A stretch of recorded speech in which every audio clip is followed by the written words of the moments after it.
Hello, ladies and gentlemen. How are we all doing? Welcome back to Hobby Night.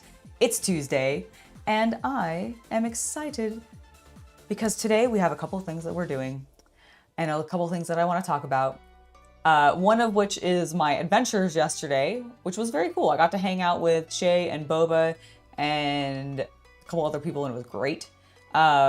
It was also kind of weird, but I'll talk about why in a little bit. But on top of that discussion, I also want to go over a couple things with you. One, we're going to watch another of the episodes from Squidmar of the Miniature Masters. I really enjoyed the first episode, and I'm kind of curious to see like how they continue to progress and see what it's all about. So I figured we could watch that again. And then we also got a fun look at ranged combat in Warhammer 40k, or Total War Warhammer 40k, really was what I should say. And that should be interesting. I'm excited to see that. So that is the plan. But to start us off, I went to a Russian bathhouse yesterday, and I've never been to a Russian bathhouse before. And really, I don't know fully like every detail about what makes it a Russian bathhouse.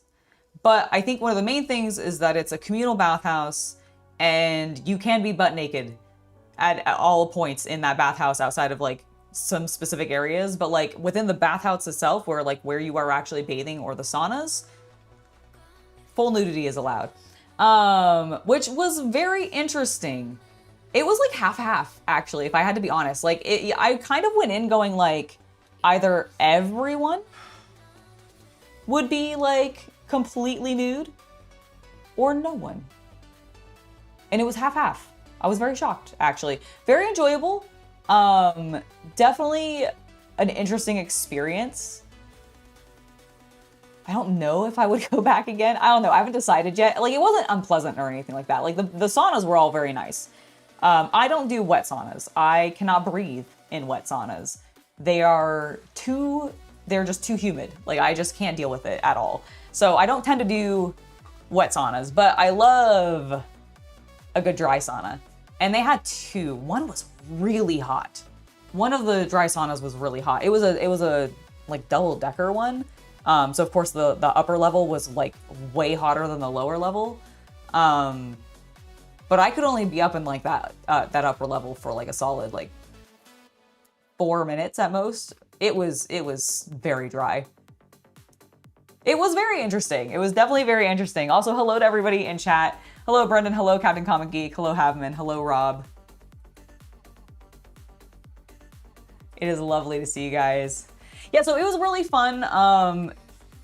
Interesting incense smells. Like they do aromatherapy in some of the saunas, from my understanding. Like they had like a little plaque on one of the sides of them, and it definitely was indicating that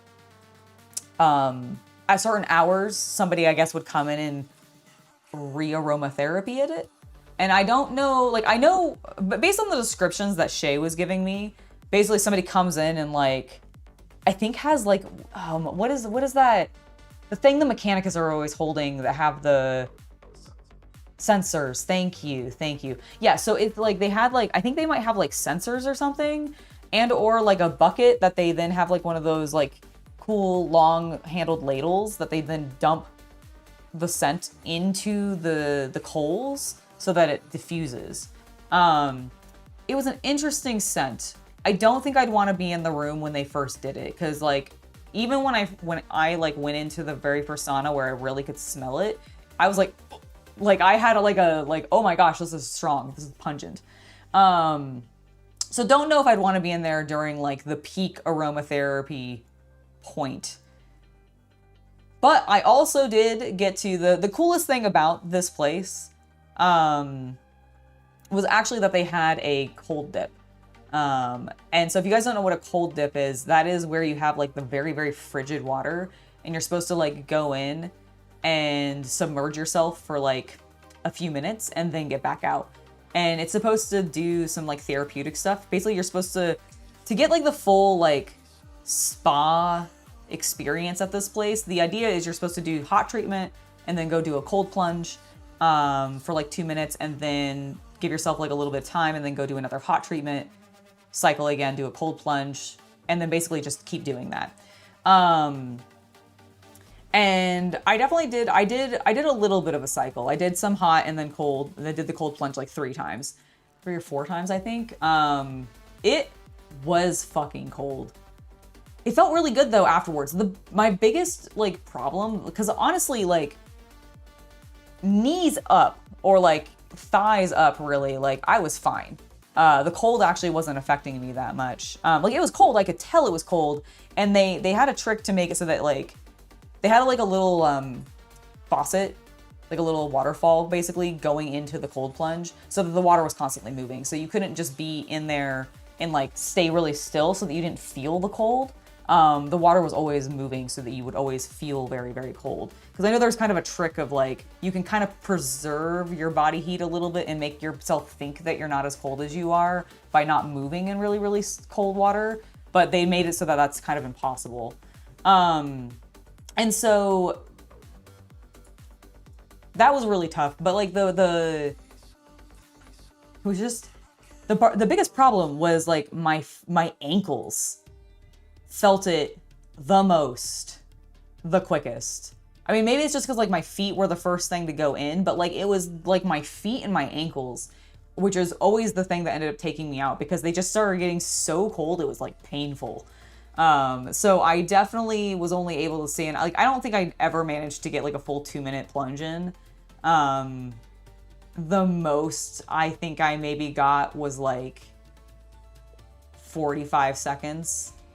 Probably like maybe a minute if I'm really generous to myself, but like if I had to really be realistic, I don't think it was like, I felt like I was in and out under a minute each time, despite my best efforts to try to stay in a little longer, because I know like it's more beneficial supposedly to do the full 2 minutes. But yeah, it was pretty cool. It was pretty fun. And then, afterwards we went to Chinatown in SF, because the bathhouse was in SF too. So we went and we got some food in Chinatown. That was really fun. Got like a sort of family style meal where we all ordered a little bit of stuff and then we just all shared. I had some orange glazed chicken, which I don't think they call orange chicken, because I think like it struck me as odd that they didn't just call it orange chicken. And because I think they might have even called it like an orange sauce chicken or something like that. It was worded in a way that was like, oh, I wonder if I almost called it Kung Fu Panda. That is not correct. Panda Express.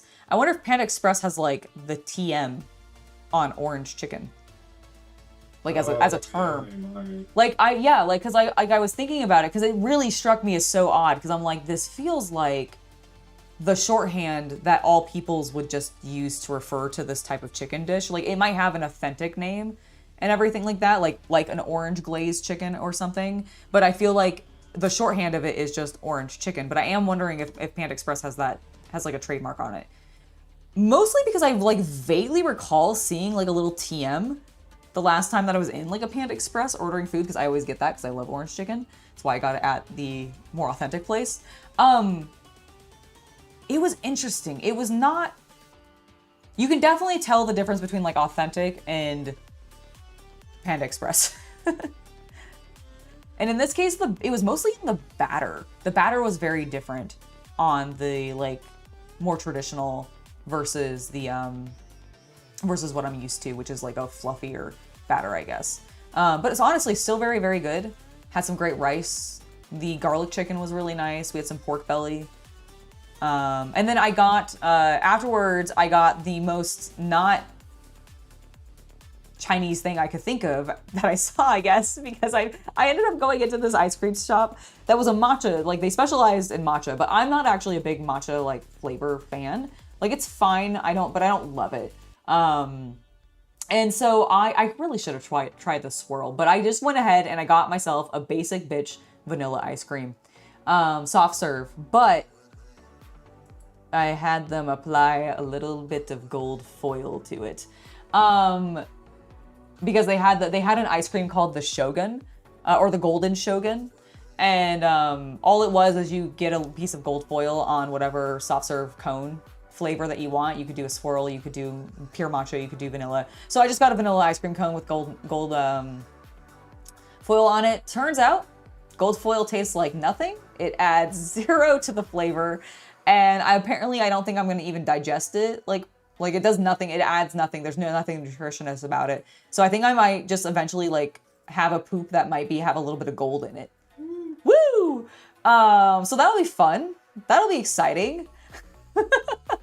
I've never had gold foil on anything before, and I've always seen it as like a dumb viral TikTok-y thing to do. And I was like, oh, you know what? This is my opportunity. I'm out with the girls and I'm gonna try some gold foil. Shay, I ended up getting a picture of it sadly, but Shay got a really cute dessert from a different place. We actually each got, all three of us girls got different desserts from each other. It was really funny. I don't remember what they're called specifically. Like there's a term for it. I think it starts with an H, but I can't remember the sign. But Boba ended up getting that thing where you have like a sugar coating basically around fruit on a stick. So she got one of those. I think it was like strawberries and like something else. Those are really good. I saw them at the carnival or at the county fair. One of the vendors had it, but they also had some in Chinatown, which was really neat. Really can't remember the name of the dish. And then I got the soft serve vanilla ice cream and a handmade, quite delicious waffle cone, might I add, with my silly gold leaf on it. And then Shay got this like ice cream that had some kind of giant version. What are those like pastry like straw things that you dip into like coffees in England? I don't think you just do it in England. I just know it as like I think it's like a British thing, or maybe a French thing. I'm not really sure, but it's like a dessert-ish cookie thing. Like it's like a wafer. Wafer is the word I'm looking for. It's like a wafer that has been rolled flat. They put some sort of like frosting or glaze or whatever, and then like they roll it. And then it ends up just being like a cylindrical, like straw-y like thing. In this case, it was more like a rolled crepe, I guess, but it was harder than a crepe ever would be. Which is why I'm like, no, it's like a biscuit of some variety. But regardless, I don't know what they're called. I've definitely seen them in like grocery stores as a thing to like dip into coffee before. So I think it's like that concept. So she got some of those. I don't know what flavor she got, but that's what it was. And then it also had like little Pocky sticks and like a couple other things. And it was really funny because she was asking like, does anybody want these Pocky? Because they were chocolate Pocky and she doesn't like chocolate much. Which I found out. And I was like, no, thank you. I actually cannot eat Pocky anymore. I burned myself out on Pocky in my youth, and now like the flavor of them just disgusts me. And I feel like horrible about it because I used to love them. They were such a big deal. But like once I got my hands on them at conventions back in like the 90s, early aughts, or I guess it was probably just the early aughts. But back in like the aughts, I just went crazy. I just bought like every freaking possible box of chocolate Pocky I could and crammed them all into my mouth, and it just burned the flavor. I think that's like the brand name. The Biscotti, I think, is like the brand name, but that is the brand that like makes the things that I'm talking about. That's a type of bread. Oh, Biscotti is a type of bread? Yeah, it's those flat ones with they... Oh, okay. I mean, that mixing up with bruschetta, aren't I? No, I think that's I think that's bruschetta or bruschetta. Or bruschetta. Okay, yeah, I don't remember. Here, look. Let me see if I can look it up. You can. I can. I have the power of the internets.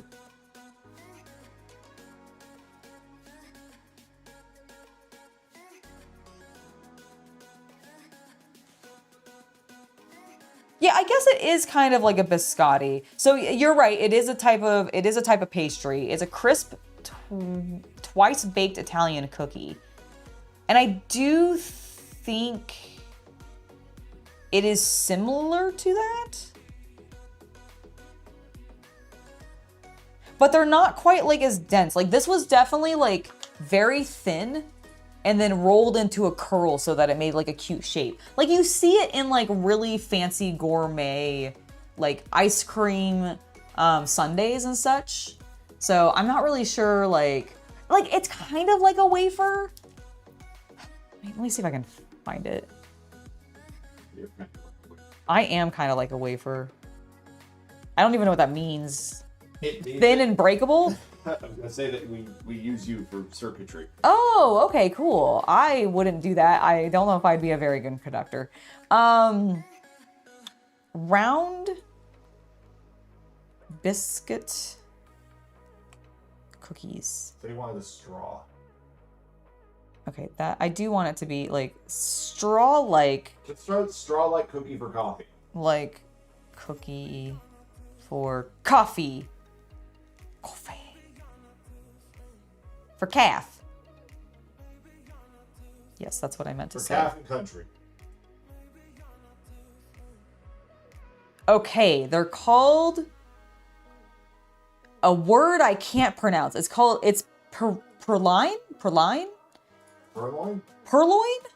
It's Piroul. I like how you went to a Russian bathhouse with corn stars.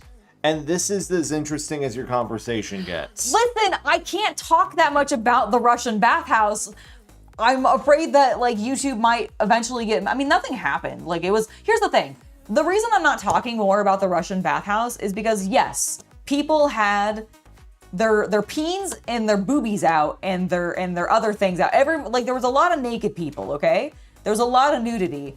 No one was doing anything inappropriate. Everybody was being totally chill and like it's not like I went in there and there was like a weird ambiance and there was some atmosphere and smoke pillowed away and then there were just like a bunch of like people making out. It's a Russian bathhouse, so are you communists now or? Yes, I'm very, very no.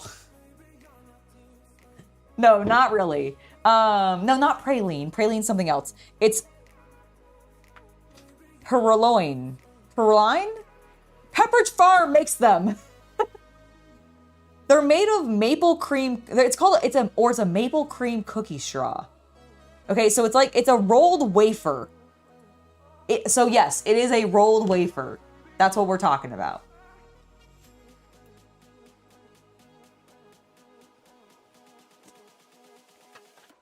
It's okay, you're imagining so much about Russian bathhouses. Okay, so my favorite thing actually about the bathhouse is I don't know if you had to buy it separately or if you could just ask to use one or what.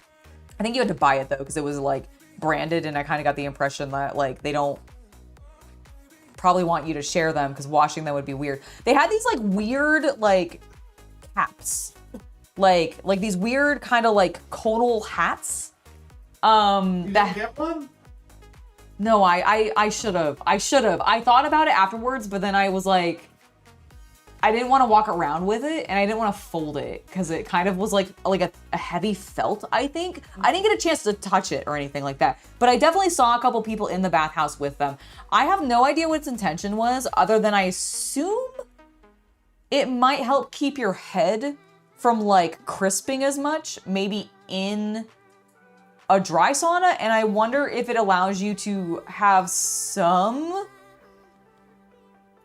peripheral vision in like the wet sauna because like, dude, I didn't go into the wet sauna because I cannot, like the last time I even attempted to walk into a wet sauna, and this was at like a basic like whatever. I mean, it was a high end, but it was still like we aren't going extreme here with our saunas kind of spa. And I nearly died because I just cannot breathe in wet saunas, like at all. I really want to go to an onsen. There is one in Japantown and I did not realize that. And now I really want to go. Yeah, we found yeah, I think we have. I just didn't realize that it was like actually, like, I don't think I understood what an onsen was until like a year ago. Why do you not, when I point at something and you go, hey honey, it's one of those. Because I'm embarrassed that I don't remember.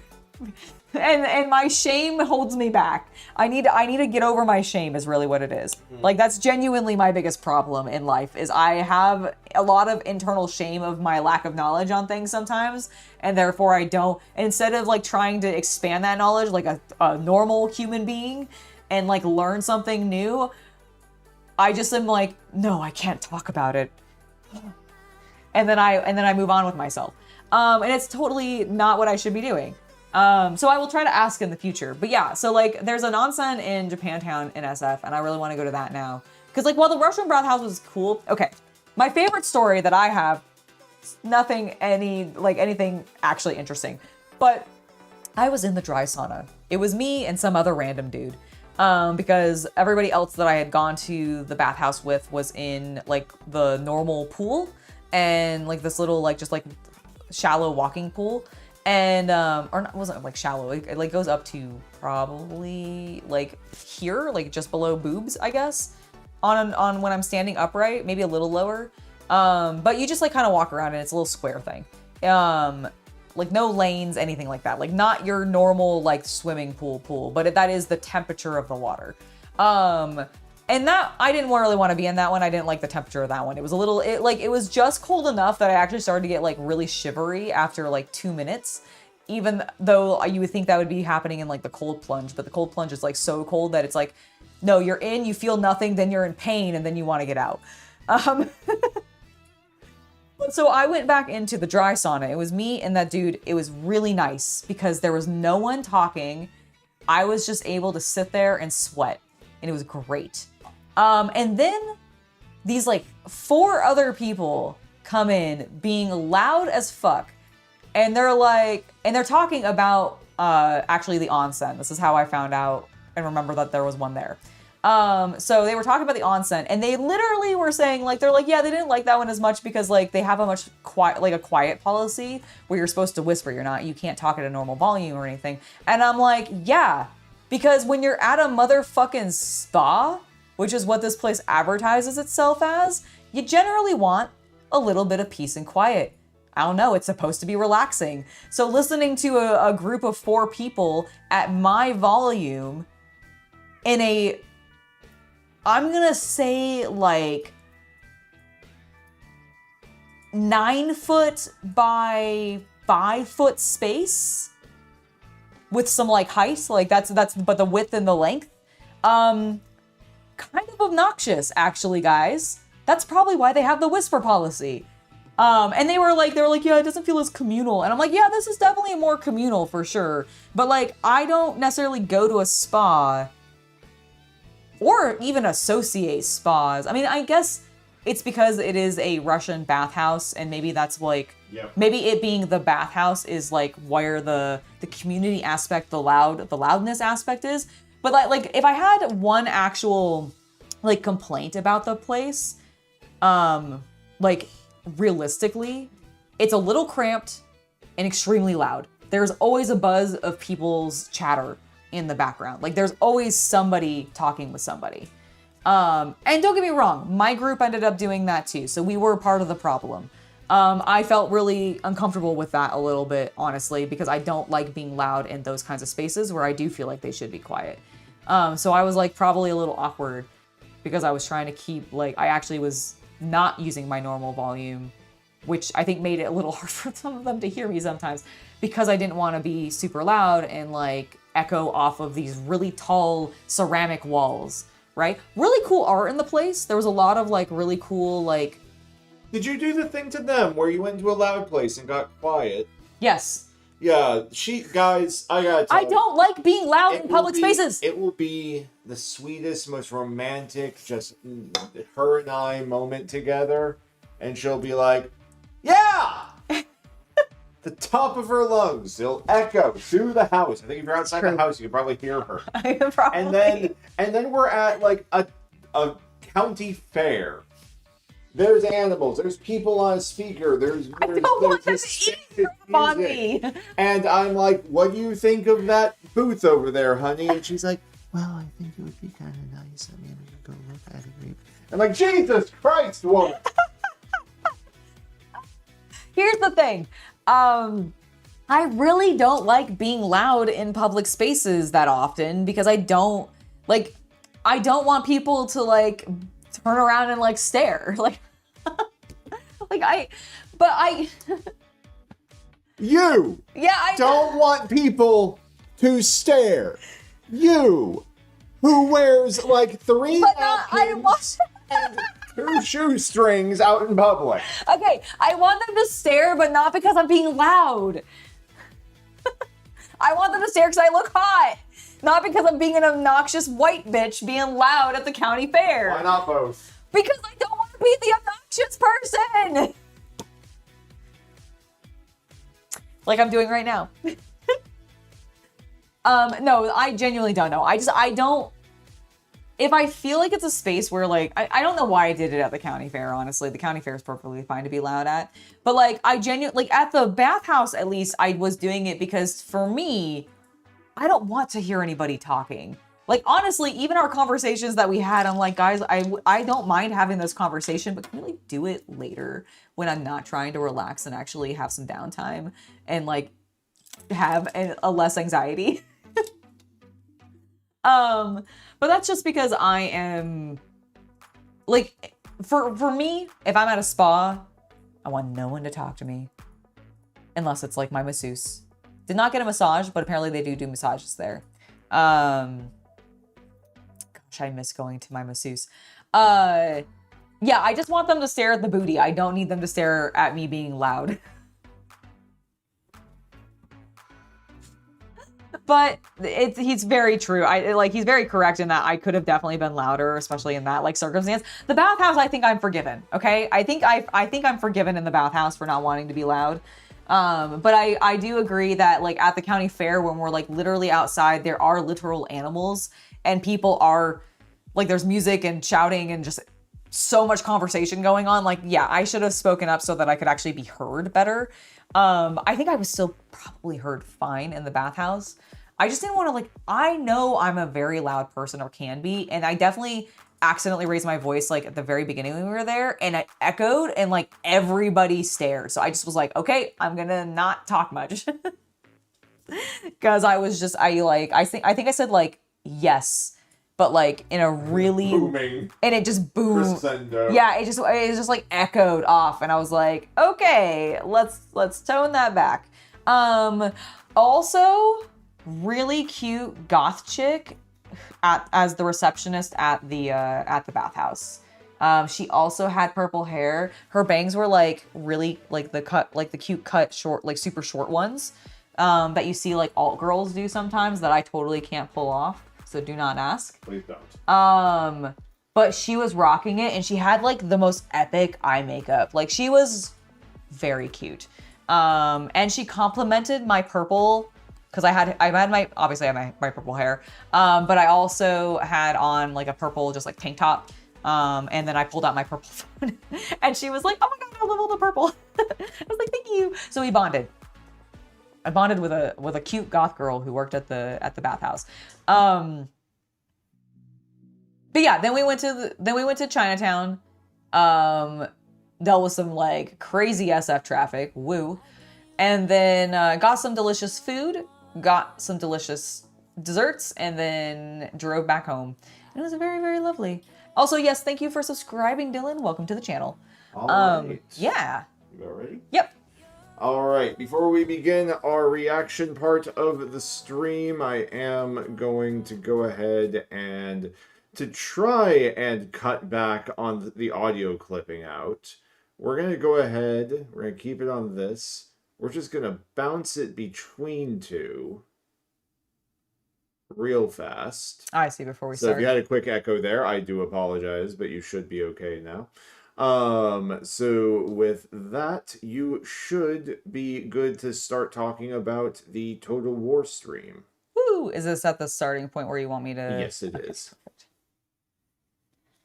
Alrighty. So what we have up first is, I believe it is specifically Total War / Creative Assembly had a recent stream where they went in depth about the ranged combat in Total War Warhammer 40k. And I want to check this out because I actually have not yet. Also, I should probably put my headphones in so I can hear what they're gonna say. All right, let's do that. Bloop, bloop. All right, I believe I am connected. All right, go ahead and do that again from the top for me. Okay.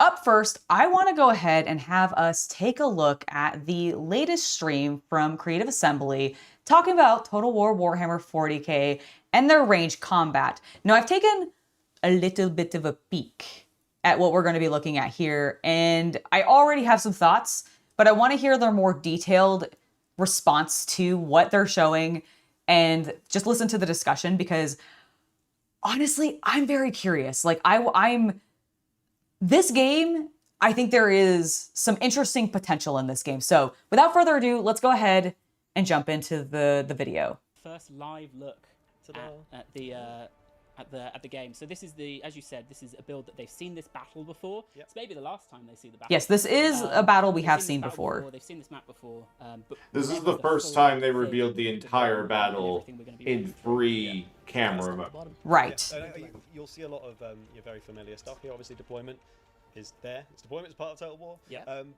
Again, in terms of the style of the map and the kind of map that it is, it's not miles away from the sort of map that we've had in previous Total War titles. Yeah, I was gonna say this map does feel very similar to what we might see. Maps. We're gonna have more sparse maps.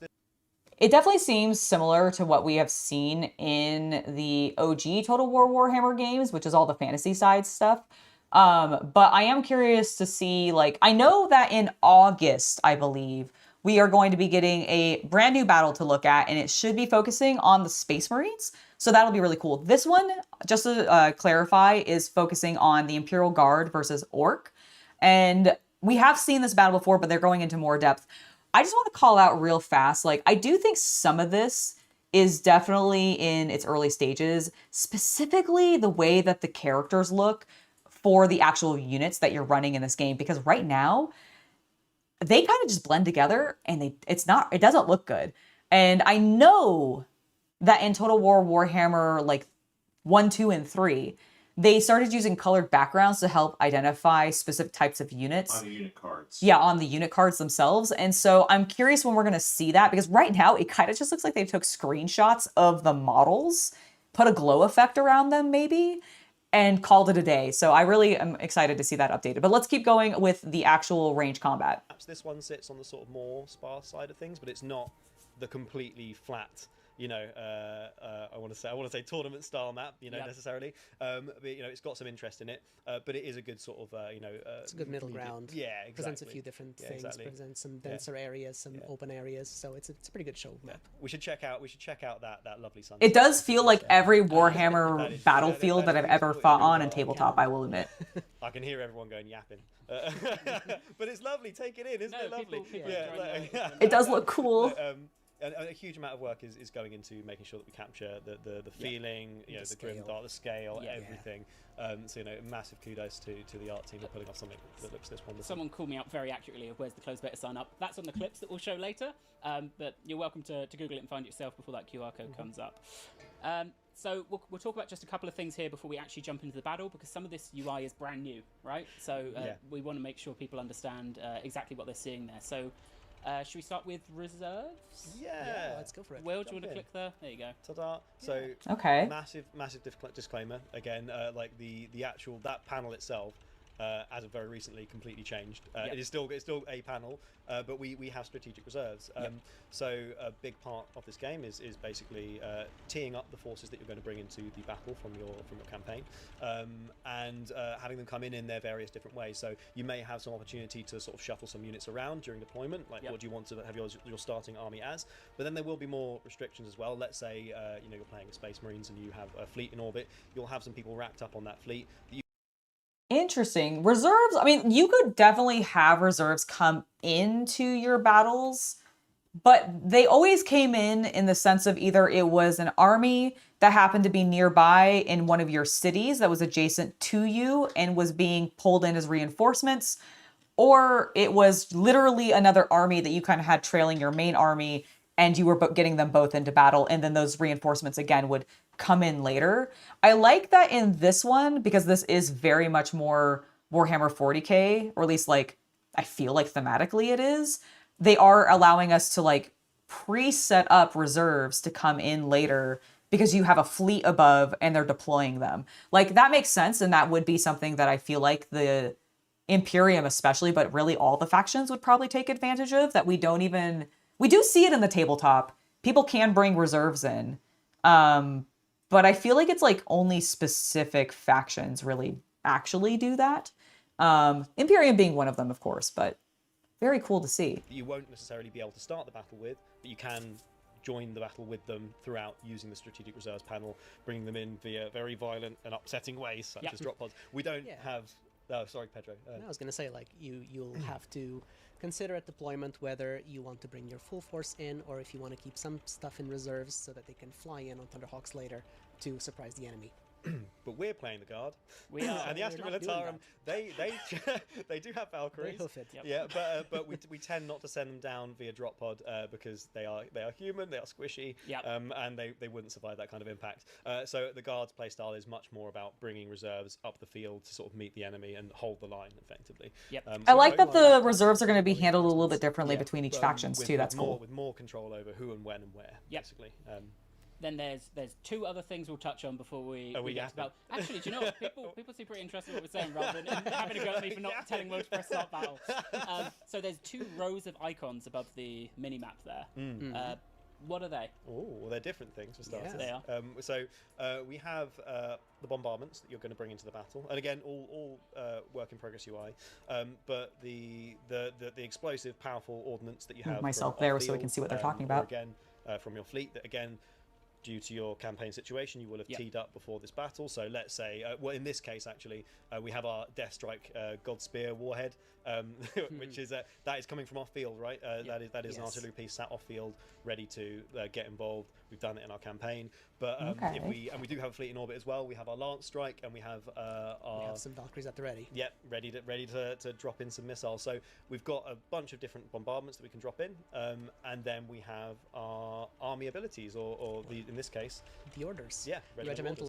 Okay, so bombardment abilities, and then orders, which we did hypothesize, I think, in an earlier video, that was going to be what one of these tabs was going to be orders. Okay. I do like that you have the off-screen artillery potentially coming in.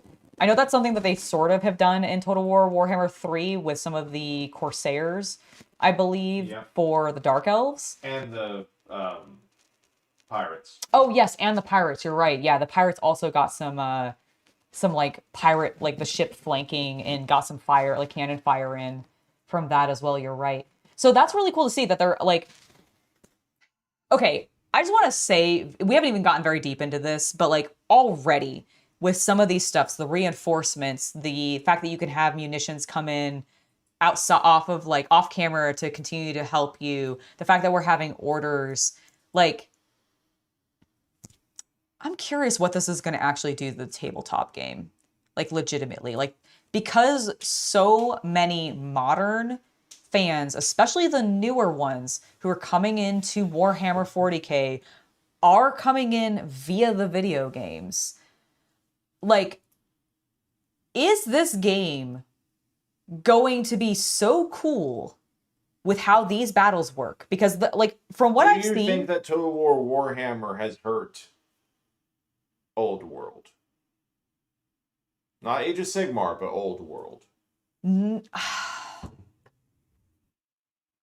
No, but Old World plays in a slightly different, like, I know that both Old World and Warhammer 40k share a lot of DNA in regards to like movement, fighting, like range combat, etc. But there are also some extreme nuanced differences, like the fact that you are rank and file in Old World and not in Total War Warhammer 40k, or in Total War Warhammer 40k. Yeah, no, I don't need to say the Total War, just the Warhammer 40k. Sorry, my brain is too focused on the video game portion of this right now. But we're talking about tabletop.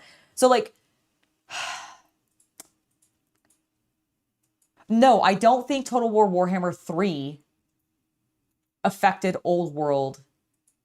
But I also know that Old World didn't that gameplay was gone for a really long period of time. And 3 came out like around the same time they were relaunching Old World. And I think it's honestly a little bit of a different situation because I think anybody who is a fan of miniature games is going to want to go into Old World to re-experience that. I don't think people who are into 40K only through the video games are going to give a crap about the hobby side of the tabletop, and therefore being able to play with fully colored, moving, barking little figures in a digital landscape, making it way more cool, having all that gore and death being like animated for them. That is going to be so much more engaging than having to, like, even if they do like playing the tabletop game, let's assume they don't like the hobby side of it at all. That means they have to pay somebody to build and paint their army and then ship it back to them potentially if they're not even in the same like area. And then they get to play with that. Whereas they could just boot up this game and go ham. Like, I know this game isn't out yet, but I do think there is a risk that this is going to really dramatically affect the tabletop space. I think more so than Total War Warhammer 3 ever did for Age of Sigmar or Old World. I think they're going to bring in all the factions. Like, if Creative Assembly has proven one thing to me, it's that when they commit to an IP, they commit.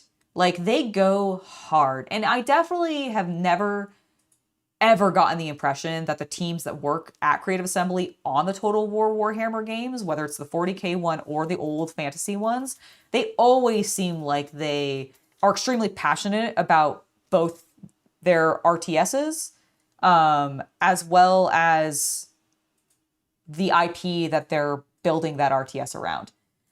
I know the Necrons are going to come. Don't worry, Rob. There is no way in hell they aren't bringing the Necrons in. Necrons are too big right now for GW. Like, they are like The main thing in Dawn of War. They're the main thing in Dawn of War. And as far as like the Xeno go, like they have completely surpassed the Eldar. Like, no offense to the Eldar or any Eldar players out there, especially, and extra no offense to the Drukhari players out there, because you guys have been even more fucked. But like, think about it. What are the two Xeno factions modernly that GW focuses on? Orcs and Nids. Well, I was gonna say orcs and not Tyranids, Necrons. Tyranids have come in as like the overarching. They each serve a purpose. Necrons serve the sentient plotting enemy, which the Eldar used to serve. But they don't. But they're too like weaved into the humans now. Orcs are the mighty but kind of predictable. A little bit mindless, but like Natural disasters. Yeah, they're the natural disaster enemy. And then the Tyranids are the horrible monster theme. So it allows them to sort of do the three themes of sci-fi they want to do right now. And what they don't want to do is manipulation, diplomacy sci-fi, which is what the Eldar are about. Yes, and they are not going to do anything with the Tau because they're also diplomatic, because they're all the pheromones and all that stuff. I think it's more just Tau have never been popular. I mean, Tau have also never been popular, but like there's also like, I guess the Votan do fall into the Imperium, don't they, technically? They do, but honestly, they kind of are the same way as the Tau. Of like, they have a very passionate fan base, but it's not enough. But GW does not support them. Yeah, like, how did the Exodite animation actually do? Right. It came out, and then, unfortunately, I don't feel like it had an impact on the community the way, like, say, Astartes did. No, I definitely agree. And I think you're absolutely right, Neil Lott. They're going to, as long as they keep making money, they'll keep adding new stuff to it. I definitely think this game's going to make money. I've ranted now. Yeah. I've absolutely ranted already. I've already given my concerns, but let's keep watching this because we haven't even got into the shooting yet. We're just talking about some of the like UI changes. Motarum has this mechanic where you can enact orders that will spread to units that are within range of Voxcaster. So their playstyle is making sure that you have all of your units close enough to a command unit that can First rate fire, second rate fire. If that isn't an order for the guard, I will be upset. Do what you need. Yep. Very similar, inspired by their tabletop mechanics, right? Of course, yeah, and again, just how the guards should operate, right? Again, Yep. like coming from the lore, like That's true. The Votan are space miners and explorers of sci-fi, but which doesn't really have a good place in like the war game. I Still feel does like, his, being that they does the best he are can. miners It's first. presenting that strong front and meeting the enemy in the open and then crashing against them and reinforcing. So yeah, we'll see how that goes. Fantastic. Well then, we got a lot else to talk about, but I think we can start the battle and start touching on some of it as Will battles the orcs. This is gonna be the first 40k game you'll play. Nice. I think you're gonna enjoy it. I mean, it. Just wait till we get into the shooting. Like, it's crazy. Like, if they actually pull off everything the way that they say they're going to and want to, I'm not kidding when I say that I do think this game is going to threaten the tabletop. Maybe it'll just pull all of the like. Maybe it'll just pull all of the like problematic like assholes out, and they'll go into this game and they'll just fight each other. It didn't do. Magic Arena didn't do it. Yeah, but I feel like Magic are like. It's interesting. That's a whole other conversation when it comes to Magic.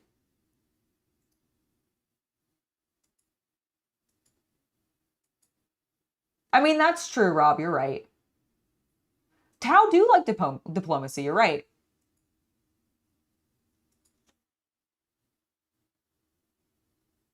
Just let the Like pheromone. yeah, I was gonna say just let the ones with the pheromones just come in and have a nice little conversation with your leaders.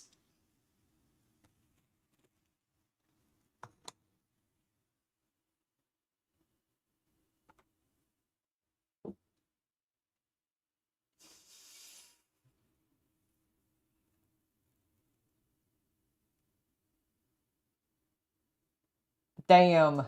Oh my god, it looks so cool though.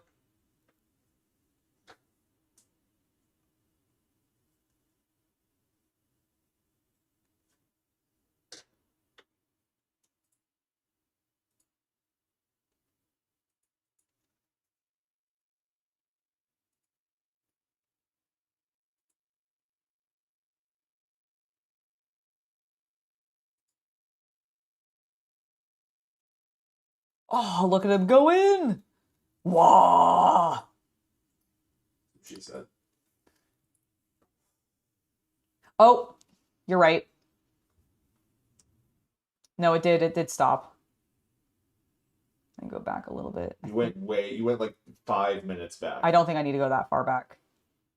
Okay, sorry about that. Let me get that back up. Okay, so you said click here, properties, Mm-hmm. and then just Restart switch it. Nope. Just hit restart capture. Restart capture, okay.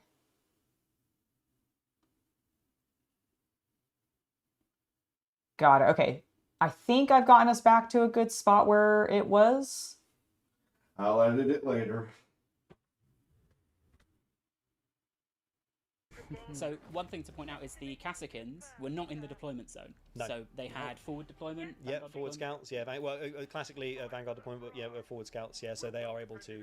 Yeah. Okay, deploy, does that seem good obviously for everybody? Some limitation, and scout out the battlefield for you and have better vision, better visibility.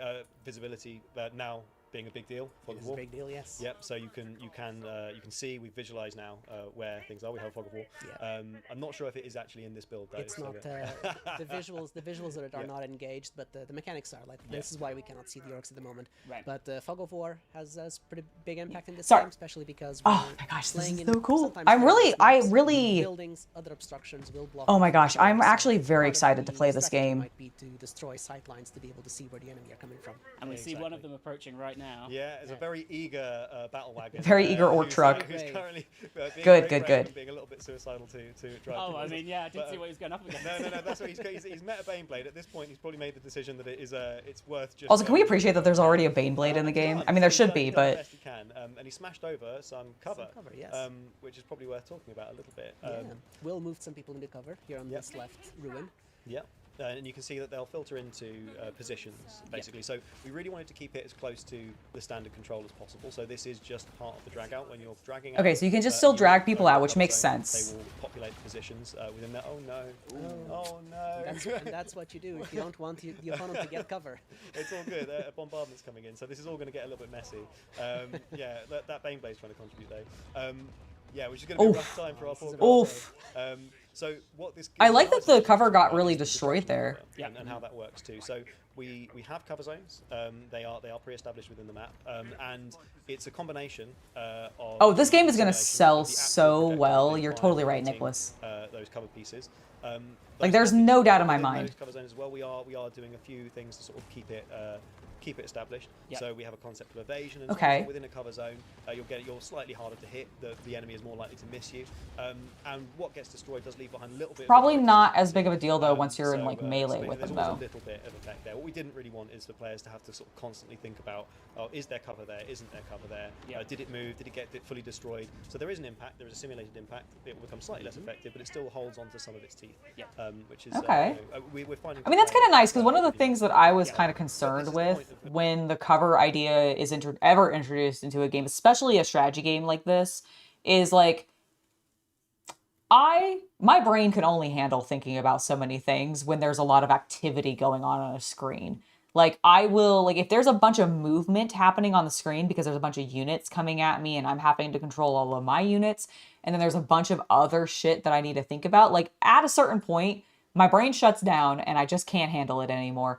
So like having to be hyper worried about cover, I'm glad that they're saying that it's going to be pretty nuanced and you'll be able to figure it out pretty easily, and that they tried to make it so that you weren't having to constantly be worrying about it and that kind of thing, which is really nice because that is one of the things that is the hardest to get under your belt in the actual tabletop game, is figuring out cover and how to use it properly and how to not block your own line of sight, etc. So very cool stuff.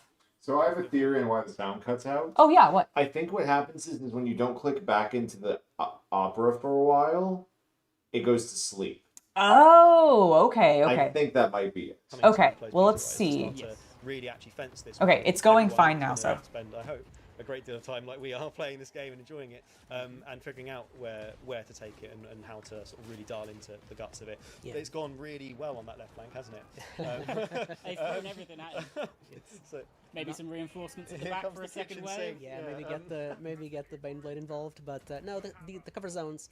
Most of the areas in this map that you see that have tons of cover pieces, have sandbags, like look fortified. These are the proper cover zones that'll give you both the simulated impact Yep. and the buff. But staying behind positions of cover can also exist in some other contexts. For example, if you bring in a very, very large bombardment, it'll make a crater. This crater will allow you Oh. to dock some units to it to have the simulated benefit. Oh, that's kind of fun. You defense. can actually use the craters Shut as up. cover as they're But created this also in-game will get from your buffed because bombardments. this is not That's a neat. fortified zone. It's not prepared for cover. It'll give you some advantage, but not quite the same advantage as these Cool. areas of the map that are specific for it. That's a So you fun get thing that this you on can you used to be able to do in like the tabletop game, is like if a big explosion happens, you could then put a crater in its place and it would give you a certain amount of cover. So I love that they're bringing that back in. So this is lovely. Yes, this is Total War Warhammer 40k Neo. So yeah, you can see like it's left behind like that crater there. Obviously that's a massive one. Yeah, it is pretty cool seeing them watch cross the You'll water, probably huh? get more effect out of the smaller ones that pepper things, and you have different bombardments with different sorts of cadence of explosion that will create different sizes of crater and stuff. Yep. Yeah.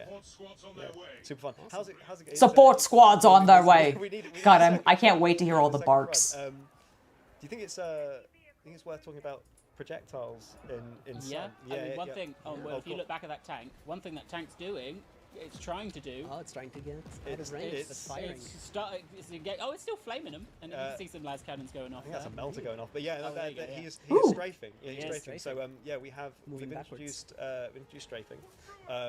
It's a modified movement basically. For your mouse and keys, you can hold down Alt as you drag out. Yeah, so I think they're You can bringing in just move in reserves. that Yeah, they direction. just added reserves in. It's not limited to vehicles. Look at the Commissar! We want everyone to have this potential to strafe, but with different proficiency. Yeah. Let's say that. So infantry can strafe, everyone can strafe, but we want to make sure that the different sort of asymmetry and skills of the units are represented. So Yeah. guardsmen, etc., they'll be able to move backwards slowly whilst firing. Orcs can do it if you're that organised and really want to be backing away. It's not the playstyle you want to go for with orcs necessarily, but when it really shines is where you get your powerhouses.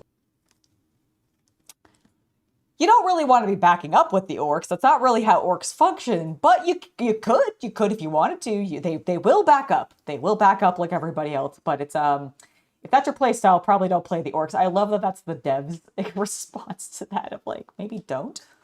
Like Space Marines who are so powerful. Maybe actually don't. Don't lose any accuracy by Yeah, doing it. exactly right. So there are negatives to strafing, but what it allows you to do is you like move sideways, move backwards. Yeah, I think it's going to make these really games reinforce really your dynamic. I mean, position. Total War Because Warhammer I think, 3's a games really already had big some part of what makes interactive, war so like crunchy interactive is battlefield the type things that did change the battlefield a little bit, especially on like city battles. But this is going to be on a whole nother level, I So think. we're building a game in the 41st millennium when we want to bring all the good Warhammer goodness, but we still want this to feel like a proper Total War game. Yeah. So Total War is a lot about positioning and moving your troops in the right place and attacking the enemy from the right angles. So we still want to drive gameplay. Person who is speaking right now, well, not anymore, 'cause that's me. Person who was just speaking, what do you mean? Total War games. Tabletop Warhammer is entirely about positioning. What are you on about? Have you never played? You both are doing the same thing. This is actually, okay, like, that's such a funny comment to me because my compliment to Creative Assembly, and I want to be clear, I love Total War Warhammer 3. I love Total War Warhammer 2. They're great games. Love those characters, love those games. Have had like hundreds of hours in those games, okay? This, even just in the small snippet of this battle that we've watched so far, this feels more like an actual tabletop game in the sense that I am able to utilize cover.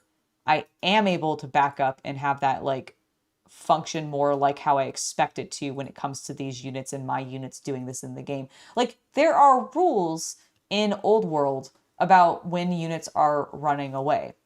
They don't tend to fire, they're just panicking and fleeing. And so, like, that is a literal rule. And they've adapted that really well in Total War Warhammer 3, but that's not the same rule in Warhammer. In Warhammer, you can choose as the player to have your units start to retreat, but they can still fucking turn around and fire at that person upon the retreat. They're not like cowards and just running away. Like, there are certain circumstances where that happens if they like fail a morale check, sure, but like that's when that happens. It's not just I'm having them turn, therefore they are incapable of having any sort of like cognitive thought and think to maybe I should fire backwards as I'm doing this. Like, and that's kind of the interesting thing about this is like, this is actually them capturing the tabletop in more ways than they've ever said. But I like how they're like, well, we like to focus on this. And I'm like, yeah, that's all tabletop strategy games. All tabletop strategy games are 99% about your positioning. And that is what will win you the game. What? Primarily through that. Absolutely. I guess we'll talk more about like how the combat paradigm works later. Yeah. But yeah, that positional gameplay is super important, right? So things we'll talk about it later. But yeah, the suppression, flanking, etc. At range is all really important to take down your opponent and make sure you are enfilading, getting around them, encircling them, and bringing them down. Alongside using. I like the idea of being able to like more like actively encircle and actually like do that. That's kind of cool. When we're talking about reserves themselves, but where are these reserves coming from? If you're on a campaign map. Right. Okay. Yeah. So this will be your surrounding armies, and people that are up on your people, might not be people, Xenos as well. Those that are on your fleets. Yep. So basically, surrounding armies can get involved in these battles. Obviously, yeah, there is a total limit of armies that will be able to get involved in a conflict. But yeah, you can bring in. That makes sense. There's always a limit to how many can get involved. Onto the battlefield, and you'll be able to get involved. Might be quite difficult to get up to 40 Space Marine units in one place. Yeah. Right. But that is definitely not hard to do with guard. Yeah. So. That's the whole point. Yeah, absolutely. So yeah, a little detail about reserves as well that might be worth noticing is at the top, the balance of power bar. You might notice that it has a little divot and another section that basically indicates how many units are in the field and how many units are still to come in. So you can see that still have a little bit of units to come in from the Esther Mill and the development in progress. Okay, I see the little notch that they're talking about, that little white line. At this point, so no more surprises from the orcs. yeah, we've got a little bit more in the. Okay, so yeah, orcs have brought everything in because there's nothing past the white line, but on the green side, which is the Imperium, you saw a little bit of that like white line. There was some green past it. Maybe we'll make it. Maybe we'll make it. we really wanted to put the biggest thing that we could get away with in a Total War game. We're looking at putting bigger things in later down the line, of course. But yeah, this will be the biggest thing we've had in a Total War. So yeah, I'm very excited about that. You're going to need that low health Baneblade, Will. That's going to have to shoot that Don't let him die. Bring in the Baneblade! Just bring in many Baneblades! I know they're So you can see expensive he's- and as we rare, kind of predicted, but right, he's got a second wave of the guards. Yeah. So the first took out what they could. they but are it's just a super huge cool. number of orcs that have just managed to smash through. So now it's up to that second wave who, looking, I guess, at the corpses of all of the ones who failed before them, having their own go at holding the line. Yeah, but thankfully there's also some Are those other all positions bodies? I at think the they back of the are. map, so now this is where we're trying So to make many us, dead. Yeah. Oh, look at the this is bombardment. the Panic ripcord. So, Oh, complete with sick. our Lance Strike. This is Fire the laser from the very heavens. weapon. You're not going to be able to use this sort of thing. Oh no, it's more like It's like really a wow. Okay. honestly a Kamehameha beam coming down from the sky. Pew pew. There we go. He's probably on his way out. He's starting to pop. Ah, there he we goes. go. Oh. Nice. Congratulations. Okay, the battle ended. Oh my gosh, it exploded beautifully. You're probably going to run up. Now, But yeah, we No, the orcs, the poor orcs. it's only right. we can talk a little bit about the land strike. Our abilities now have this chance that you can decide to continue controlling the ability. You can hold the button and keep guiding the land strike and painting over the enemy if you wish. But then this obviously locks you down to using the land strike and not allows you not to order other units to do other things. Yep. But if you want to micromanage, if you want to paint a crayon of death over a very specific set of units, you can hold it and control it yourself and catch. For example, the enemy's trying to run away from your laser of death. You can track them and go after them by That's cool. assuming You direct can actually control. track them with it. That's Yeah, nice. Awesome wrecked after run past as well. There's a really fun. As we were developing it, there was this really fun moment where we decided to keep it as part of how it works. But you can push it in a direction. And then let it go, and it will continue to travel in that direction. And sort of actually like making it into this sort of like horrific Beyblade, kind of feels right. Oh, I liked so, seeing there's the like a few different commander ways at the that top we'll of the use tank this there. different That was ways, fun. like a macro cannon that sort of like drops. Very shots appropriate But like I said, it's all to about the that guardsmen. space. Do you want to spend your time there, or do you want to spend your time, doing other things and let it go? So yeah, look at that beautiful thing. Yeah. Look at that. Chasing them down. So we will. It's really annoying that I've just noticed my foot is slightly off the barrier there. Oh, that's going to bug me for the next 20 minutes. All right. So what we'll do is we'll reset this battle because we want to talk a bit about unit cards, and then loads of people have been asking about like firing lines, projectiles. We'll go into a deep dive on that next. But before we do that, there's one thing that we can only show at the end of the battle, and that is don't press it yet. Don't you dare. And that is the visuals of a unit, right? After they've been attacked and damaged. So if you can find some damaged people, Will. Find some. Please find for me some damaged people. Hello. Damaged guardsmen, because the damaged ones tend to end up die. dead, and that is a thing. But yeah, basically, what we want to try and do is get sort of a cumulative effect of what's happened to things across the battle. So the Baneblade might look a bit bad. The Baneblade looks a little bit burnt. Yeah, so have you been burnt? Have you been shot? Have you been punched? Have you been cut? That's cool. I like that you get to see the battle damage and you can see the results of your combat on your tanks before you hit that end battle button. If you really want to go in there and like, so by the end of a combat with I don't know, be a little masturbatory over it, I guess. Like, I don't know. Cool, sort of rugged, battered individuals that look. Ooh, okay, I actually have a good reason for wanting to do this. You've had this battle, you've created an area scene in your head, and you're creating a diorama, and you then recreate the damage that occurred based off the combat that actually happened in your battle on the model that you then turn into the diorama. That's the reason they want to do this. Bleeding, shot, and it was. I can't believe he was still alive. He'd done a good job. Yeah, he stayed standing, a proud commissar. Brilliant. Well, I'll put us back to our camera just while you reset them, Will, and we can talk a little bit about unit cards. Because the challenge here really is, and as we'll show and talk about it, that units they're not just all one thing anymore. So that commissar wasn't just a commissar on their own, right? They were part of a squad. So really there was a challenge there with unit cards of how are you going to represent multiple different profiles, and then you guys kind of went insane and took that further. That's a good point, actually. What if even within the same profile they had different weapons, right? So we'll get that rebooted and then we'll start talking about that. But was there a moment where that challenge felt like too much? I think when Yes. Honestly, when we started, I mean, this is a huge. Yes. All of this is a huge undertaking, and we're very lucky to get to be a part of it.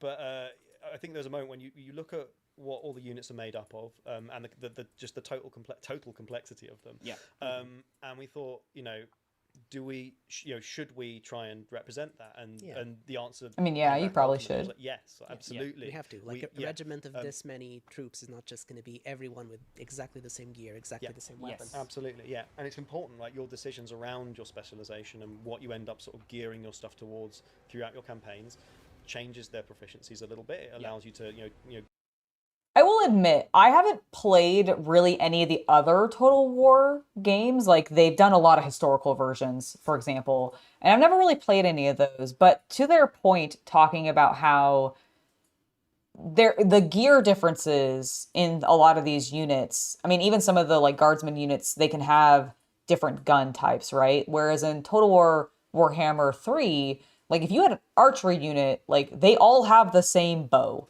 They're not getting different types. Even if you have ones with guns, like the Skaven, for example, all of their like warpfire slingers are all gonna have the same gun, right? In 40k, inherently, with the way that the game is run and the way the units are built, you can have 6 dudes with a normal bolter or las gun or something like that. But then you could have some heavy like units, or you could have some melta guns, flamers, whatever. Like there could be some melee guys in there potentially with some chain swords and a pistol. Like there's a lot of variety. And so the fact that we're actually like they're actually wanting to try to represent that in this that does seem challenging, and I'm very curious to see what they like how they're actually doing it. Gear them towards being better at something, or at something else, and killing other things. And it really does just add the character and the flavour that this is Warhammer 40,000 is so full of. See you later, As Raymond. a massive fan, lifelong fan of both these series, right? Yeah. It's just seeing that come together and making sure we are representing it. Just Oh, the guy in the hat kind of reminds me of Sami Zayn. I think it's because Sami Zayn has worn that style hat before. Like hotshot las guns and plasma rifles, right? Yep.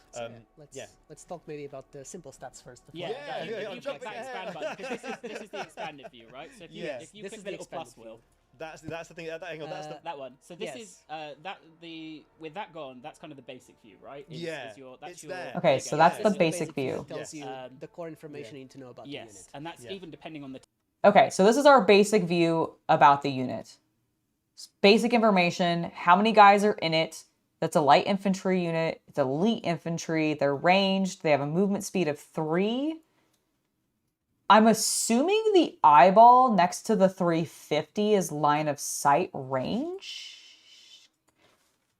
I would assume. Which one? The eyeball with 350 It next might to it. literally be their perception value. They may only be able to see units within a certain radius. Okay, that's what I'm wondering, because I'm very curious. And then there's a 0 next to a skull, and I'm assuming that's either how many they've killed or potential. No, that's not their morale, because morale is definitely. I think the rank is tied to there is a laurel with a star in it. That feels more like the rank. Okay. So because like the skull makes me think like kill count. It may And then not be fixed yet. it may not be fixed yet. Then it also looks like they have like 9,200 in total hit points across the unit. Yeah. It seems like, and then we have 3 buttons, which I don't actually. Oh, okay. I think I know what they might be referring to. I think this is the ranges that they're effective against, maybe, because we have a 5, a 10, and a 5, and the 10 is full. So I'm wondering, like, are they good? Are they okay at short and long distance, but are really good at medium range? Possibly. It's a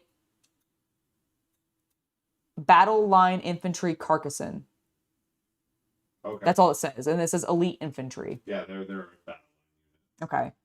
So interesting. Let's see what else they have to say about it. Will be the basic version of that tab. So if you press expand again, this is then when you're starting to get the more advanced stats. Yeah, absolutely. So I mean, the first thing to say is like all those stats are there. Yep. Yeah, all those stats are there. And if anything, we've got more. We've got more Yes. probably stats controlling Than we've ever had. than we've ever. Okay, so yeah, this is so much more stats than I think they've ever done.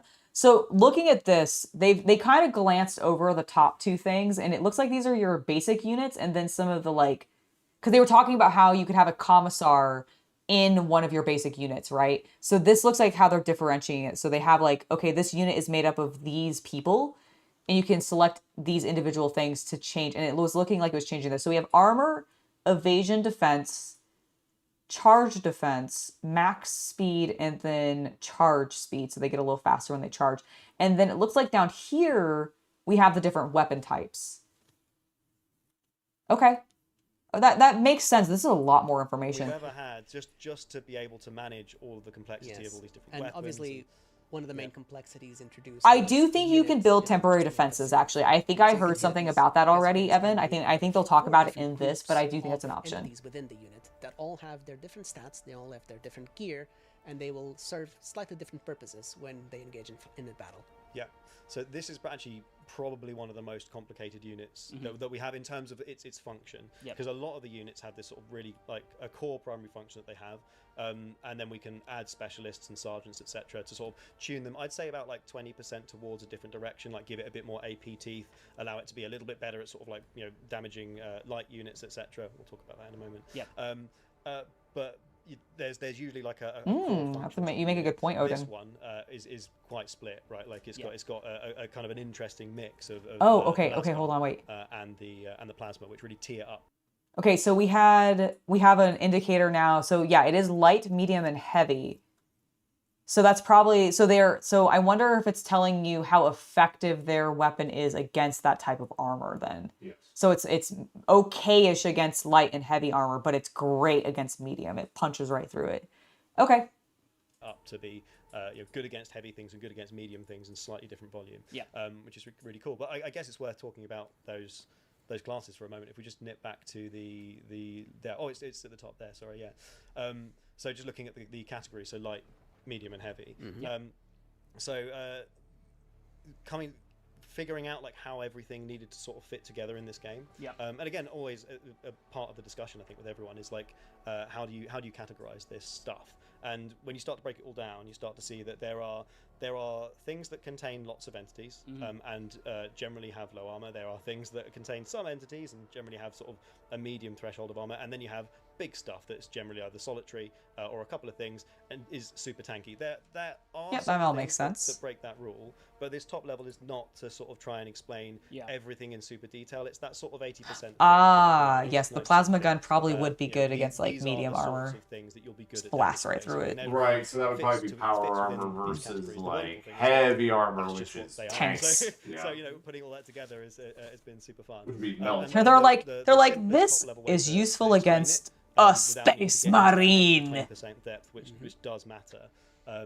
Is that what are you tuned towards damaging and how much have you got within your unit that can do that? So looking at this Kazakin, for example, they are really mixed. You can see that they're quite specialized, but they're very good at taking out medium stuff. Yeah. So they'll be actually really good at cracking down Space Marines. That's the sort of unit you want to. I just said that, bro. I just said that. I want to shoot that guy with this one because that will be a prime target for them. But they've actually got some really strong potential to deal with light units, so chaffy stuff, and they've got some pretty decent potential to deal with the heavier stuff. Yep. And it all depends on not just the weapons that they have, but the positioning that they're in as well, because.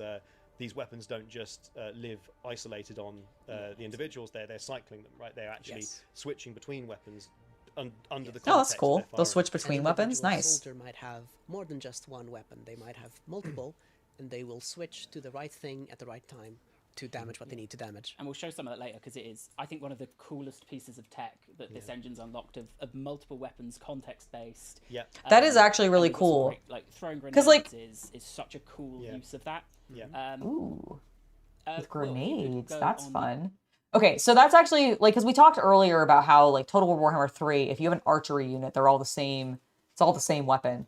The fact that they can now not only have a unit with many different weapons in that unit, but like multiple of those soldiers can also have other weapons that they can switch to is pretty neat. I wonder if that is limited to like you have a ranged unit. That unit is has something that's really good against like very close combat type, or like very good against light armor, and then like very good against medium armor, but has like nothing against heavy, but it can switch between those two. Like, I'm curious if it's going to be limited to just the range, or will they be able to have a las gun, but then also be able to have like a chainsword or something like that at their hip, that when they do get into melee with the orc squad that's running at them like a mad, crazy, just green skin freak, because that's what they are. I love them so much. But when that happens to this poor little guardsman, can he switch to his probably better, in that circumstance, chainsword, because he's now in melee combat and it's probably stupid for him to still be using his las gun? I'm curious. On just the defensive stats one more time of pick a character unit, maybe the commissar, and maybe see if you can find the commissar as well while we read through them. But I've given him such a challenge there. So we've got a few different things here. Evasion is versus shooting. Your chance to dodge a bullet. Yes, yeah. So you have your melee stats as well. Again, all the stats are there if you're not. Yeah. So evasion You basically. can see the evasion is very heavily buffed because of cover. And that's what I was going to ask. Exactly. Yeah. So basically, people are more likely to miss this guy when they're firing at him. So they're more likely to send shots towards him, but not actually collide with him. They'll probably go high or low or to the side. Yep. Which That is an makes interesting sense. moment. Should we talk about projectiles? That is next on the list. let's- Yeah, go for it. Let's try and Oh, finish the what's the stats projectiles? so Josh doesn't tell us. Yeah. If you want to just start playing again, we'll go for it. We'll talk about projectiles while you do.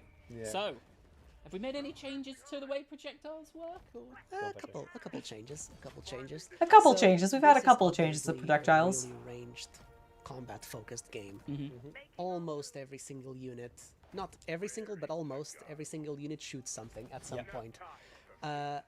And Okay. some of the units even shoot stuff. That kinda at makes sense. It is ridiculous 40K. amounts of speeds and in ridiculous amounts.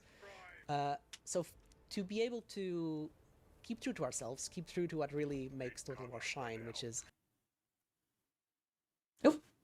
Sorry, I think I touched my headphones and paused the video. the fact that we tried to Didn't know support you as could much do as we that. can. Yeah. We did have to do some upgrades to our engine to be able to manage Heard a little the sheer click and I was amount like, of oh. projectiles that might be coming out of some weapons.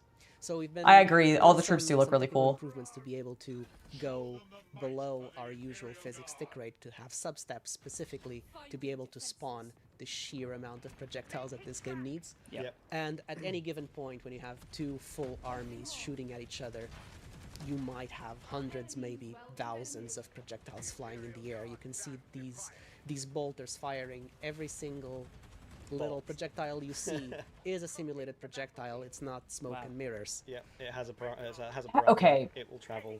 That is kind of crazy. So like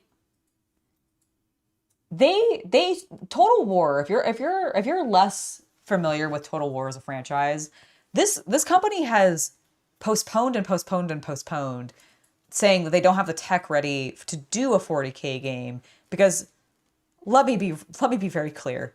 People have been begging them for this game basically since the first Total War Warhammer came out, okay? It has been on everybody's like, eventually one day we'll get it, right? Like, please, yes, we'll get it. And the closer we got to the end of Total War Warhammer, the more and more people were like, where's 40K coming? So when they made this announcement, it was huge. And one of the biggest concerns, and we knew they were doing testing. We knew they were doing testing with projectiles in Total War Warhammer 3 with all of the just like plethora of gun-wielding units that came into Total War Warhammer 3 at the, like, nearing its end. Like, it's not even over yet, technically. Like, we're about to, I think, jump into the end times. But, like, in this last game, because it is the last of the games, this is where they're wrapping it, they've really pushed the gunplay and everything. I genuinely have concerns of, like, this game is supposed to end up on Xbox. How is this game going to run on Xbox? Like, I mean, Xbox Live, if you're playing on a PC, sure. But even then, this game is going to chug most people's PCs. Like, I genuinely don't know if my PC is going to be able to run this game, like, at its peak and have it not, like, just hiccup all the time because it's stuttering, because it's just so much happening on screen. Because like the models look amazing. The gunplay looks insane. If every unit basically has a gun in this game and they're all firing like crazy amounts of bullets because that's what happens in Total War, how is this going to work on Xbox? It'll hit cover or a wall or a building. or a someone. Thank you for subscribing, Brad. Lovely to have you join us. We'll do episode 2 on. Yeah. Misdirect. Yeah. Okay. Absolutely. Which adds to sort of the big pile of emergent chaos that makes Total War and then this kind of game so fun, right? Yep. Is that it's all there, it's all happening. We try and simulate as much as we can. I love these Storm Boys. Yeah. They're so much fun. Orky tech is so wonky, you know, like it's Orky tech is wonky, and I do love it for that reason. Exactly. And off they go. You know, when Usually it's like a when they have some tech missing and they fly off. Did you see those guys just like flying off and like exploding in the air? That's They fantastic. can do damage to stuff. They can coil off and hit a building.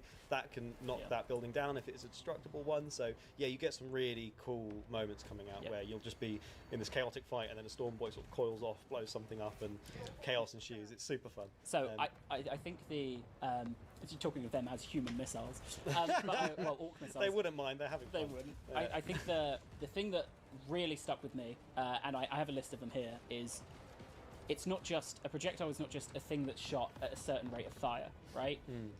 There are a ton of things that you track to make sure that this feels authentic and accurate, right?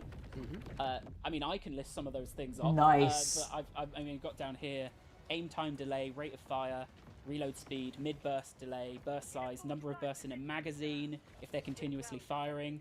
What is encompassing when someone goes to shoot? What has everything that's been simulated or checked at that moment? Yeah, like we But mentioned. don't list all of it. Just No, not all of it. Sorry, I didn't mean to just go through the 50 things. No. What's going on there? No, we've done an overhaul to how ranged combat works. So this needed an overhaul to how the cycle of firing also functions. That and was all some the Storm different Boys. stats They you exploded. can control it. So when an individual guardsman gets an order to fire, he will go through a bunch of steps. That's what I throughout its fire mean, cycle. is like I just We'll don't try know if the simulate this Xbox is in going to a be way able to that we can compete. apply And so I'm all like, different but this is types of supposed to be on weapons and Xbox different Game combat Pass. So when someone gets an order to fire, they will start by target acquisition, and this will put them in an aim animation. They will pick a target, they will aim towards that target, and they will take some time to zero in. Once they're finished, they will go and start shooting, and they will pop off a shot. They will go into a delay to deal with the recoil and get back into zeroing in, and they'll continue shooting, until they eventually run out of ammo in the magazine, and then they will have to do a reload. But compared to previous Little Wars, where rapid fire weapons would shoot repeatedly, and you always would have to shoot a certain amount until they can be interrupted or do something else. Here, each individual shot is part of this cycle and can be interrupted and can be continued later. So if a unit Interesting. starts firing and it So the has cycles can be 5, really interrupted more shots so left than they in the used to. magazine, and they fire off 3, and you interrupt their order or give them a different order or tell them to move backwards, they will stop firing immediately. They will move out, and the next time you give them an order, they will fire the two left ones, and then they will have to reload. So all this state is kept. Oh, okay. and simulated. That's interesting. Guardsman level, it's tracking how many. I don't know. So even if you so if your guy shoots, he's got a magazine of 5. He shoots 3. You tell him to move, reposition, and then you tell him to start shooting again. He'll fire off those last 2 and then automatically go into his reload animation. That's kind of neat. I like that they're like holding on to that. I'm curious, I mean, so far in this battle, it doesn't really seem like it's at all affecting the pace. So this is all just happening simultaneously and so fast that it's like you as the player don't have to even think about it. I wonder how there's going to be some really cool like machinima style battles I think that come out of this. And again, this is one of the reasons I legitimately am kind of concerned that there is going to be it's not even really concern. It's more of a curiosity of what this game is going to do to its tabletop counterpart. Because I don't really think Total War has ever realistically impacted GW's tabletop sales negatively. Like, I don't think it's ever eaten into it. I don't think it's ever like affected it in that way. Until this game. This is the first game where I'm like, are all of the people who like are kind of casually interested in trying the tabletop game because they got in through like Dark Tide, Space Marine 2, or like Rogue Trader, gonna just go to this and be like, not this solves all of my like tabletop wargaming needs because it's a much more fast-paced, engaging simulation of exactly what you're supposed to be getting out of the tabletop. Because like positioning is everything in the tabletop, and positioning is everything in this game. That is the predominant thing you are having to think about as the player. Because when it comes to like rolling dice and getting your hits and stuff, like you are in control of that. You are subject to RNG. So having the dice be rolled randomly for you in the background where you're not even have to deal with it, like, don't get me wrong, some people really like the dice rolling part of playing Warhammer, but I think most people like the strategy narrative part of Warhammer playing, where you're like moving your pieces around the board and trying to outposition in the other person, because that's what ends up happening in like the hardcore competitions. And I feel like this is going to give those people exactly that, but in a potentially way more satisfying way. How many ladders are left? How much energy is left in the battery pack, right? Exactly. Yes. Yeah. And that's it. There's so many people saying, "Can you just show me a guardsman shooting?" Because they love the look of them. So if it won't lose you the battle, just to zoom in and to see some of them having the worst day of their life. We can capture. Hopefully, there we go. We've got a sergeant stood proud as well. The commissar sergeants, etc. They don't need to duck. They're in so much trouble. They need to be exemplar. Really cool stuff. And So, so you someone can pointed see out as well, they some- saw Oberyn's walking backwards. So Yes. strafing, as you said, not just tanks, everything can strafe to varying effectiveness, right? Yeah, all those. You could see as these guardmen were repositioning, some of them kept their weapon up and they were still firing as they were moving.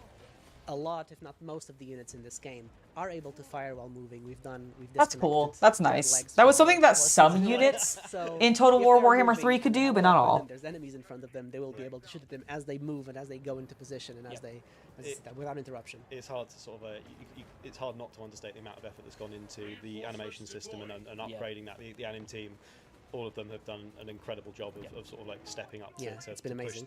push this further than we have in It makes the Total level War. feel so much more dynamic when you're watching it. It's super cool. It just you can see all those different sort of actions blending together, and it keeps them grounded and in the simulation. All the which different is super animations nice. blend incredibly well. They run, get into cover, duck, get up. I was gonna say, fire, I will say the all of this animations now do is blend not together well. One canned animation that is forced to I run. did see that Helldivers is getting a Warhammer DLC. Which is amazing. It's a great job. Someone asked It was only a matter of time.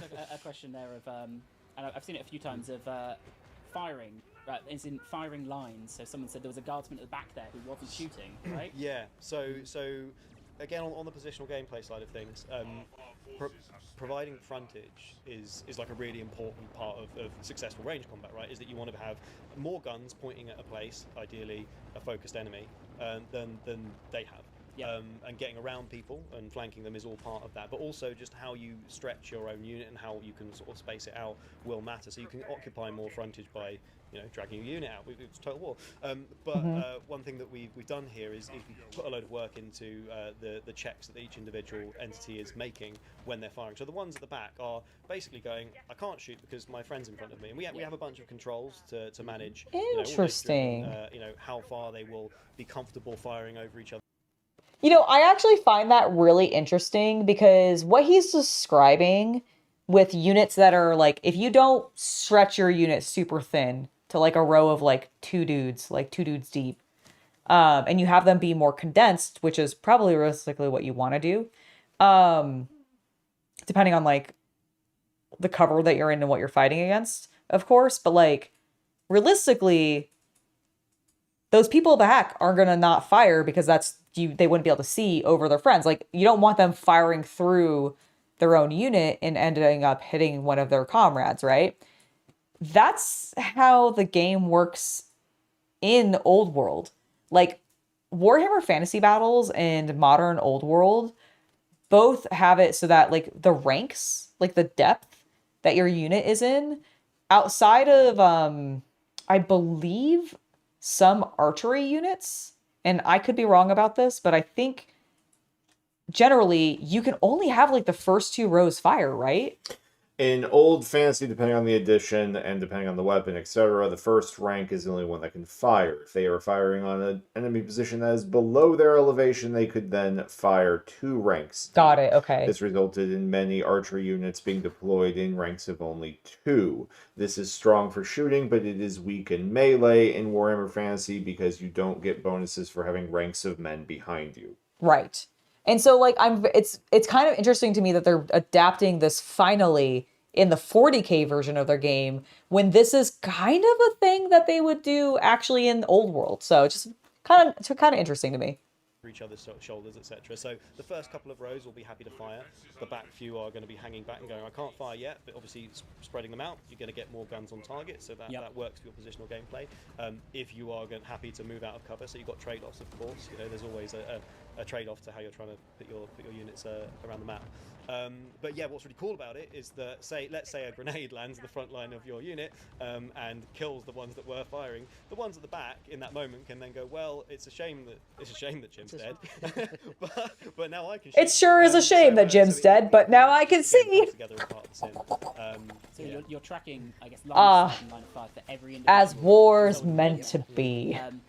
And they're not just it's looking. mental. They're not just looking maybe at the thing that's been targeted, right? They're looking around for something to shoot. Yeah. Indeed. So that's one of the big improvements. That it's. You're probably right, it's something Spock. that I really like. I think it's awesome. You're probably right. If you have a unit in fire at will, and It probably is the same concept as an Empire and Napoleon Total War. But the people at the Again, back, I've never played any of the might be historical blocked by versions their of the own, game, so my only allies, experience but is the there's an fantasy enemy stuff. to the side that one of the soldiers on the left flank can see. They will shoot at that one. So units can, with fire at will, fire at multiple different enemy units at the same time, depending on how. Okay, that's cool. And depending on I like that they can fire at individual multiple soldier units. sidelines. Yeah. If they have line of sight on multiple really units. Cool, especially if you're sort of like on a little hump of the terrain where you're sort of straddling a little bit of awkward terrain. That bottom half of the unit might then go, oh, hang on, I can't quite hit that thing on the left, but you might get almost half of your unit basically firing at something else valuable, which feels super good. But I mean, on that, and this You have your foes outnumbered. Trying to get units to fire cleanly, over little bumps and whatnot, and make sure that those checks and the shots all come together. We put a lot of work into that, and again, when we get to the closed beta, I think we're really keen to hear feedback on the smoothness and the responsiveness and how this all feels. We try to explain to you where the breaks in line of fire are. So, like when you're about to hover over an opponent, you'll see like a little line that basically appears broken or not, kind of showing you where the line of sight breaker is. So if you do right click. Okay, so they're going to identify that for you so you can readjust then. Or it's like, yep, you're all good Nice. to go. That should have the best part of the unit firing. Yep. It's quite finicky stuff. It's hard. Yeah. There's lots of little fine values to play with, but I think we've landed somewhere that feels really comfortable and smooth. It's a combination of all sorts of things, to bring it together. But we're keen to have people to hear feedback. all And of you come and play it and try. When they're doing all of those checks, they're also Yes, they are doing a weapons closed use, beta, right? and I know I think you can just sign up on the Total War Warhammer website. Talk a little Do bit what? about sentry modes. Not on screen right now, but there was at one point. And I know I've seen QR codes, but I do think you could just sign up through the Total War page. And there's no one left. So I'm going to put Could we just hover over sentry mode? Yes, hover over sentry mode. Then while you're talking about that, we'll get Will to set back up, and we just need some suppression and some flanking fire, and then we'll move on to the next. I think we can verbalize it. If we need Sentry, to, sentry mode. Ooh, flanking also fire a is small cool, and I feature like that I've seen suppression. people in the forums I like the asking fact that there's about actually going to be a concept of it's a bit suppression in the game, which guard is mode cool. for ranged, in a way. It allows you to mark an enemy target. Basically, you're telling this unit, whenever you can shoot at that specific enemy, that's who you're shooting. And this allows you to keep your unit in cover. Let's say you have them very well positioned in a cover position, and you have the enemy line advancing on you, and you're like, I really want my Kaskrin to shoot that knob. So you...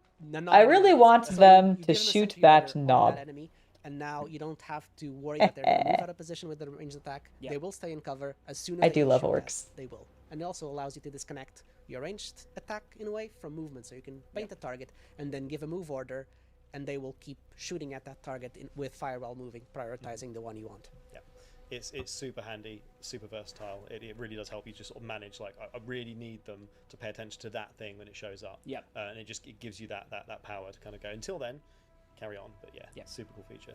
All right. Well, we're going to see if you can get the battle restarted by the time we finished talking about some of the things that you're going to show.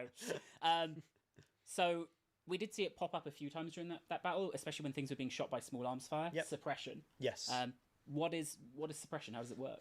So suppression, again, yes, like you said, small arms fire. It's basically a tool to slow down enemies' output, right? So it slows down the rate of fire of the opponent that you're firing at. Yep. And it can also physically slow them down. It will make them slower. So basically, it's kind of cool. It's a way to punish you approaching. A way to directly, actually physically slow down your enemy. Just, charging headlong without any other sort of strategy, and will basically be a limiter on. Could definitely use that to end up repositioning something else to deal with the incoming again, advancing something unit. We're working on in terms of like the stats and how we really want it to work. So I'm really keen when we get to beta to talk about how it's working and how we can adjust it. But ultimately it's there to sort of like slow down the output.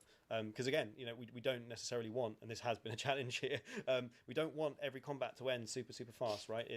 Part of what's fun about Total War is watching it and taking it in, but also it just needs to be something you can play at a pace and understand and take in. That is actually a good point, because there is so much more damage because you are dealing with like high-powered weapons, both of the laser variety and the like bullet variety, right? I do wonder how much faster are these games gonna go. Like because you can have some lengthy battles in Total War Warhammer 3 because of like really durable, very fast like melee units just going at each other. So I am kind of curious to see how long these end up being. Whilst you're controlling all the stuff. So yeah, it's one way to sort of like slow things down and punish things that are going to. Thank you for subscribing, OMG DZ. Absolutely. But we still want things to be able. Lovely to to have you shoot. join us. Not There are every tools. faction. There Not every are faction tools. is based on Yeah. ranged combat, of course. Yeah. Some are more tailored towards melee. Some are more tailored towards ranged. Yeah, absolutely. So orcs might have a few tricks to avoid suppression or not worrying about suppression, for example. And certain units as well are more or less bothered about it. For example, your tanks, your vehicles. It's hard to suppress them generally, right? Like you can sort of blind them by firing a bunch of twinkling las guns at them. But yeah, ultimately there are different tools for the job, right? So maybe leading the charge with some sort of vehicle to sort of break through and then getting your stuff in, or just chucking in a load of trash that you don't mind getting hacked down because hey, it's Gretchen and boys. That is all totally valid. And I just want to get a couple of questions from chat that I'm trying to keep in my brain. So the one of the things I saw is someone saying, does that mean they'll obviously the characters being embedded with the bodyguard? Does that mean there'll never be any single entities on their own? No. So we are obviously Okay. no one knows anything yet. We are going. That's not fair. We are going to have single entity units, yes, but most of your characters, unless they are like super powerful and super standout, are going to come with a bodyguard. Yeah. And this again is something that we're really keen to be. Okay, so that tells me that like Space Marine chapter masters will be solo, but potentially even just Space Marine captains might still always be in units if they're really limiting how many single entity units there are, unless they're like big, super powerful, and definitely don't need bodyguards. Like, not to say that a captain for a Space Marine like unit doesn't need bodyguards. Like, he probably could handle himself perfectly fine. He is a Space Marine of the captain rank after all. But like, I mean, Calgar still even has like bodyguards with him, doesn't he? Like, he has those two. Isn't it? Honor guard. Yeah, the two honor guard that go around with him. So like, interesting. It will be interesting to see that many fewer individual units, because both your main leader in the old Total War games, as well as a lot of your like your characters, basically, like any like your apothecaries, any of the units that you could send around the board to do other things for you and not just be support in your Heroes. army.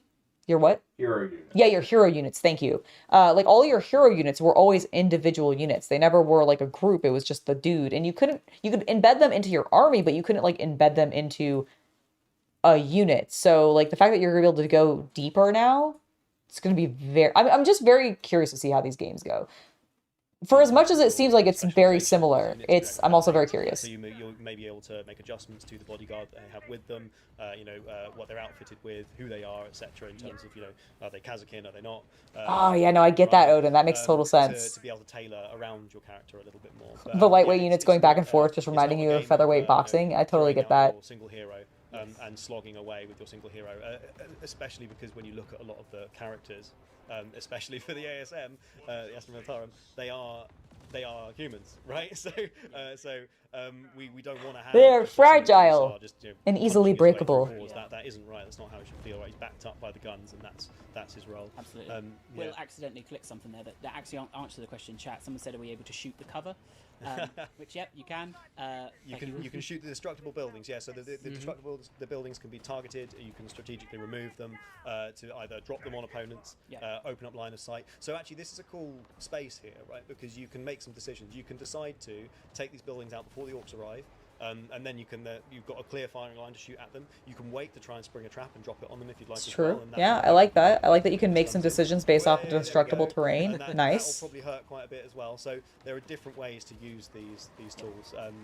Yeah, but as you might expect, different units and different weapons will be more or less effective against the building. So we first started shooting some las guns at a building, and it doesn't do much. And obviously, while all of the UI, you pointed out some of the bits that are even newer than this. We haven't gotten this build right, but while the UI is all is still being worked on, I do think one of the things I'd say the strength of the card system we've got here is that is 22 units. At the moment in our current Total War. That's more than you could have in Total War Warhammer. So much, but it feels here when I've got 40 guard out. Normally you would only have 20. That would be your max. It's 22 in this one. Which is very nice. Crazy. So, another question someone had, and I don't know how much we can say about it. I've not really asked anyone. But a bit, you're asking now. So God. psychers. So how would psychers be represented if they're part of the bodyguard group? Would they have an ability to? Right. Yeah. Absolutely. So it would then give the unit once you've clicked on it the appropriate ability, and then when you cast it, that psyker is gonna within the unit pop that out there. Yeah. Of course, what can happen is that psyker can also die, and then you will lose access to that ability as part of the unit. And those unit cards, they dynamically update, right? So if all of your plasma gunners die, you're not going to have... It's going to say you've got 0 plasma They all guns. show you that they've been wiped out, absolutely, yeah. Okay, suppression. We've spoken about suppression, you've suppressed the people. So that was suppression. Yeah. Suppression. Fire. So much to talk about. Flanking fire. This is something we're actively working on how this works. We're not completely happy with the implementation we currently have in. Oh, okay. They're not happy with it yet. Is to make sure that flanking is present with range, right? So what this is doing is if you're getting around opponents and hitting them in the How often do I think they clip their toenails? We are basically... I don't know. I mean, when they start getting painful in their boots, I don't know if they have enough time. I don't know if they last long enough for that, bro. These are Astra Militarum we're talking about. They get thrown into everything and just... We are rewarding that positional gameplay, right? So flanking fire really matters. It's definitely going to make a big impact on your morale, right? So again, morale gameplay is super important. It's an important part of what Total War is. Makes sense. Breaking the will of your opponent is just as valid as breaking the bodies of your opponent, and they tend to come somewhat hand in hand, depending on the situation. But yeah, we wanted to make sure that's rewarded. So if you're getting around your opponents, you're going to trigger flanking fire, and then you're going to be gaining the benefits of that as well. Fantastic. And you can see the little orange. I do think that they said just a moment ago that yes, when the terrain falls, I do think they take some damage. Awesome. I don't know if it's like a huge amount, but it does sound like they do. A lot of these actually I think we have answered earlier.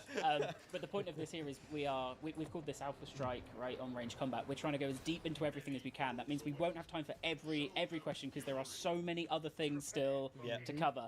And speaking of, the next thing we will be talking about is cover. But there is a beta. Remember, there's a beta. There is a beta. There's a beta, and you can do the thing. Exactly. Okay, I think Will, your watch is over, and I think we're going to be able to move on to the clips now. So thank you so much for playing 3 times. And that I like how the guy had to play the game 3 times in a row. Okay, they're going into some additional clips, I think, going into more details about some things. So I think we will go ahead and wrap up there because honestly, we got the coverage that I was sort of interested in this. I am very curious to see how this game plays. My biggest concern, honestly, at this point is more just what kind of system is this game going to require to play? Because Total War is already a tense game on one system. You already kind of need to have a beefy boy in order to do this. The fact that they want this game on Xbox and it has like quadruple the amount of fire play in it that like any other Total War game has ever had before. Like, I am genuinely curious what this is going to do. Like, I'm curious how many people are actually able to play the beta that's going to be live, which, by the way, if you want to check that out, do make sure to check out the Total War Warhammer website so that you can join up with the beta. They did have some QR codes like at some point, I think, on screen in here, but they haven't recently. So do make sure to check that out if you are interested in getting in on the beta, because they are doing a closed beta, and I think that'd be really cool. But I am curious, like, are people's PCs going to burn from this game? Like, that's my biggest question. But let me know what you guys think down below, and I'm definitely going to be checking this one out when it releases. Alrighty. We may or may not post it in the full video. I don't know. Sounds good. I mean, it's ended up being a little bit of a long one, but I do think That's why there's I'm a little concerned about it. yeah. I mean, it Yeah. ended up being like an hour plus because well, of, I mean, yeah. we knew that. Yeah. It's like, sort of, how much do you add to it versus... Right, exactly. So what we're going to do is, because we want to make sure Angela has time to work on her garden stuff, Yeah. we're going to go ahead and do reaction to Squidmar next on Friday. Miniature Masters on Friday. Yes, because I will not be streaming on Thursday. I have Boba and Shay coming over, so we will not be streaming that day. But are going to be streaming on... Well, no, we're not going to do it on Friday because that's the game. Aren't we doing Undaunted? Well, we were, but because of you canceling streams and such, we were going to have to move things. Oh, okay. I didn't realize we were moving that one. I thought that one was still going to be that. Well, that's... Okay, well, we'll figure it out. Chat. I have been trying to get her to be on a schedule with me all week. And every time I feel like I'm out of schedule, she changes the schedule with a new expectation.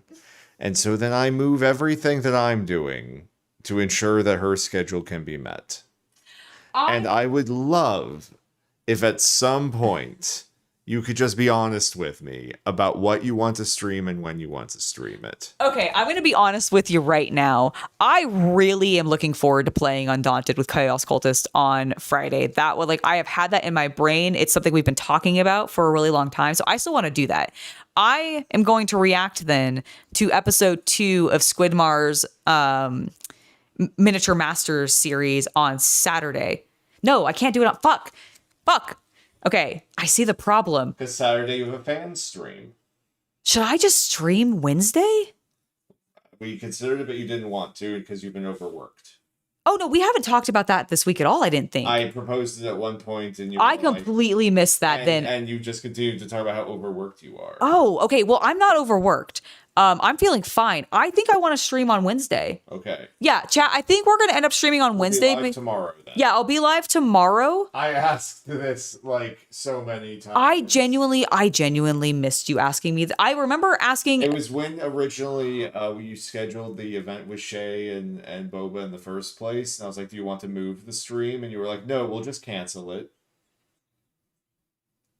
I do remember that.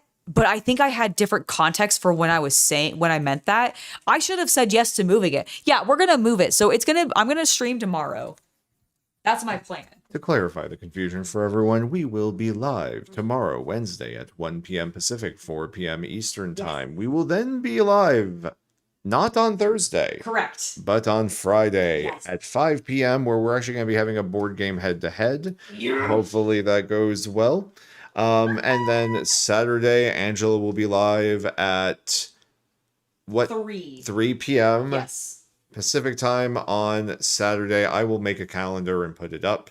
Yes, we will put a calendar up. But yeah, tomorrow, 1 p.m. Pacific. That's our start time. Thank you for asking, K1. As just 1 p.m. Pacific. Yeah, 1 p.m. Pacific tomorrow. But we are not done today. No, we're not done today. We're not ending. We're going to take a very short break.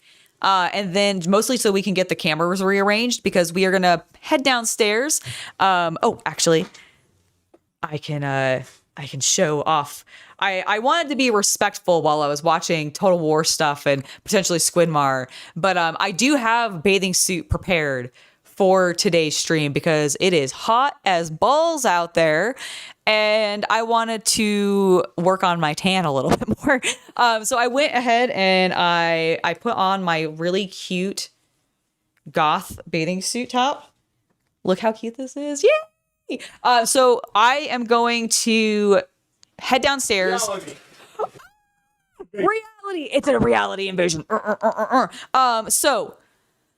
Oh, you're gonna miss the live reaction tomorrow? Well, that's okay. You can watch it as the on-demand video later if that ends up happening, or you can just watch the stream later. Yeah, something I am also trying to do, if you've looked at the last week of streams, is I'm trying to put time codes into the stream descriptions so that if you like go back and want to watch a segment, it's actually labeled now. Yes. So that's something that we've been doing as well. So hopefully that helps you guys out. But yeah, we're going to go to BRB and then I'm going to go ahead and take this shirt off because it's going to be way too warm for it out there.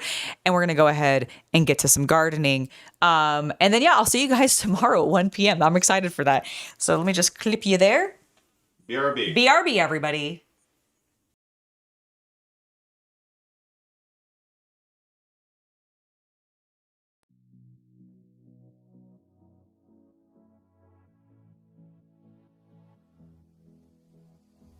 I don't usually fall for someone.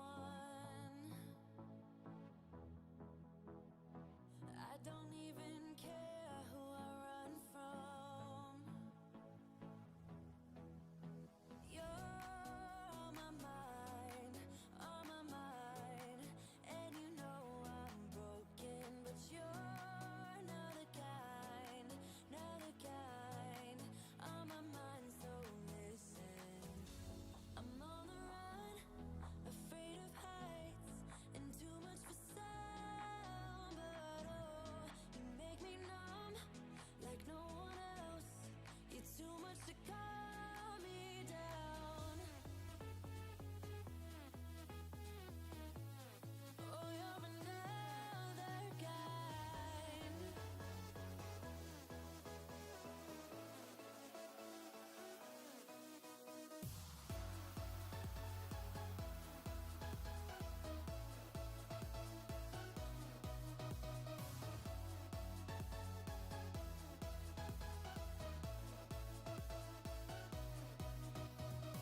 All right, guys, we are nearly back. We are just going to check camera, make sure that's all in position, and then I'll head outside and get everything going.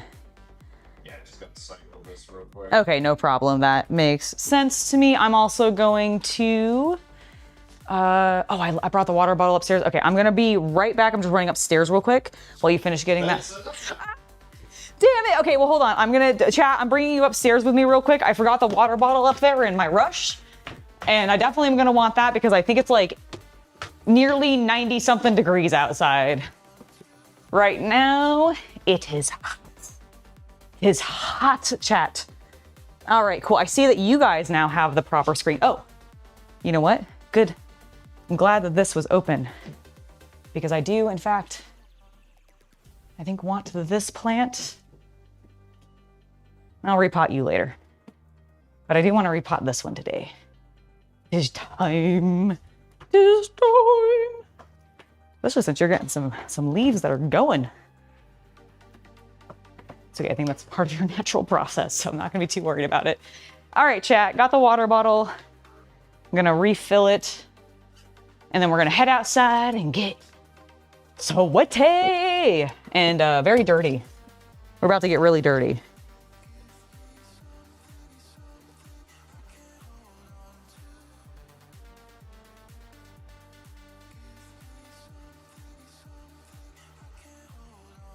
Dude, Odin, I feel like that's what I'm dealing with right now is like being outside.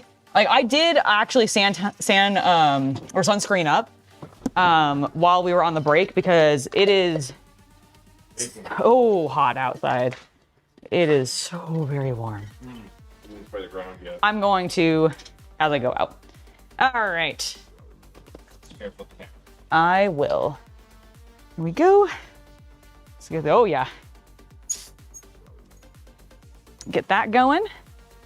Set that in there. Thankfully it's not too hot. The ground at least. But let's get this going. Just so I have something a little cooler to stand on.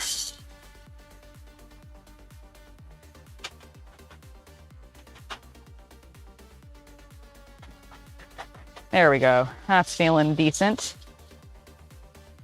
And especially now that the water's actually cold. It was very hot at first and it was just like, oh, well, it's kind of just heating up the concrete actually. Now it's cooling it down. All right, okay, I'm feeling good about how we're looking.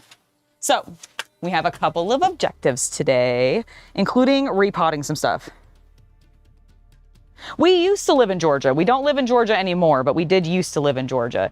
Okay, so first things first, I need to grab a couple of pots that I'm gonna be using because we have some that are cleared, including this one. There was a flower of some variety in here at one point, but it is now long since perished, which is fine. I also have a big pot in here I can use. We'll probably need to clip that though, so we might need to deal with that one afterwards. And then I think I had, oh yeah, there's one. I don't know if I really want to use that pot. I do also have these. Unfortunately, I did lose my violas, but I think they got just cooked out here. So I'm not really that surprised. Yeah, I lost all of them. That's okay. We're gonna use these pots for something else. Not so bad. It's not so bad, chat. I also have a couple of new pots that I brought in. I'm just gonna grab those from inside real fast. Holy fuck, that part of the, okay, that part of the concrete's still very hot. Okay, let me come inside very briefly to grab. Because I need this, and I need this, and I need some of that. Excellent. All right, so the first thing I want to repot is this beautiful plant that I've had for a little while. And this one's actually going into a nice pot, this little white one. Because it's not actually in this thing right now. Angela? Yes. We have to have a talk. What? 2 talks. Okay, 2 The talks. first one is, you put wet footprints in the house. No! I knew that was going to happen. The I'm second sorry. one is I found something while looking around the house. Stay where you are. Stay where you are, Okay. ma'am. And you know what I found? What'd you find? I found your pot. How could you just leave pot like this around? I thought better of you, Angela. I'm so sorry. I have a problem and I don't know how to control myself anymore. Thank you. You're welcome. I'll bring your dirt in. Thank you. I actually appreciate that. Can I ask you to do one other thing for me? There is a cactus Yep. upstairs. Oh my It's god, the one... there's so much dirt on the ground. Oh no, did one of them break? A little bit. Oh shit, is it this one? I don't know. Okay. The One of- cactus upstairs. Yes, there's a cactus upstairs. I would also like to repot that. Okay.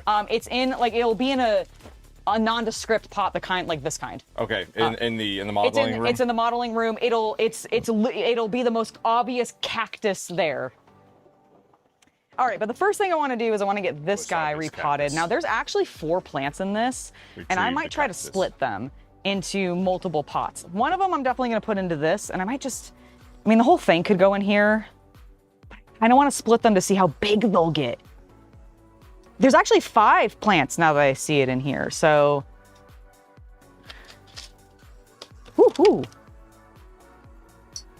I don't know the best way to break it up. Like, I really want to get this little guy out, but I don't know whose roots are what, unfortunately.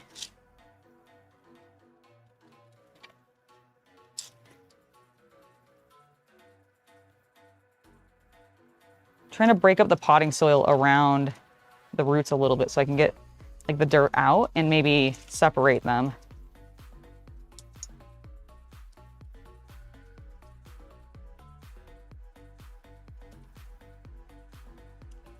Because it would be so cute to be able to separate them and get multiple plants. I mean, there are technically multiple plants already, but you know what I mean. Come on, babe. Allow me to. Yes, So- that's the one. So carrying this thing is probably the highest my blood pressure is going to be all day. Really? Well, I'm holding a cactus. Oh, it's really not that pokey. Oh, you'll- okay. Yeah, it is. It's actually not so bad. But like, look how cute this thing is, I'm and look, terrified. it's got babies. It's got so many babies. Look at the big babies. Can't wait to propagate it. I have no idea how to propagate it, but we're gonna do that eventually. You know what? I'm gonna put you in here just so that you're not in some direct sunlight. Like, don't get me wrong, it is stingy a little bit, but it's really not that bad. Okay, let's try to continue getting this separated. Because damn it, I want multiple. I want multiple, chat. But yeah, currently I live in California.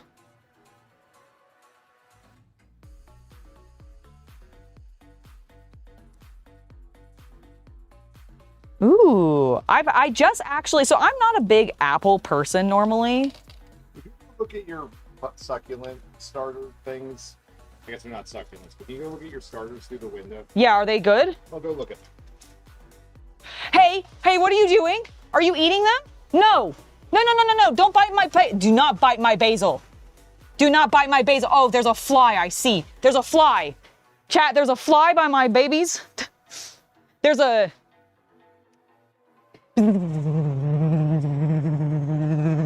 He's not paying attention to me. There was a fly. Yeah. I will need these. I'm gonna transplant this one. So, oh, my feet are burning. My feet are burning. My feet are burning. My feet are burning. My feet are burning.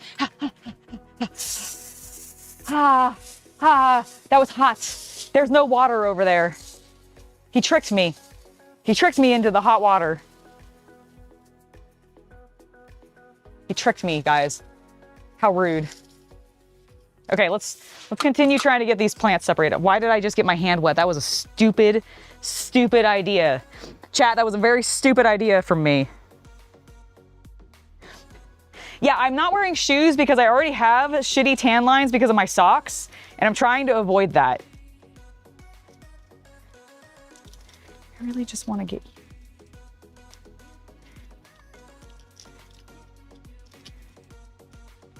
Oh my God, these things are so tangled.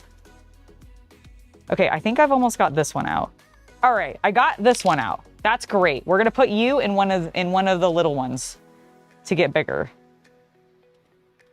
Yeah. Phone overheating. Okay. I'm gonna turn the screen. Okay. No, here it's for your. Oh, hands. oh, thank you. Yes, I am very worried. Okay, just take it. Just take it. Yeah, just take it for right now. Yeah, that's perfect. Thank you. I'm gonna close this just so that we're not letting the cold air out. Not letting all of our AC out.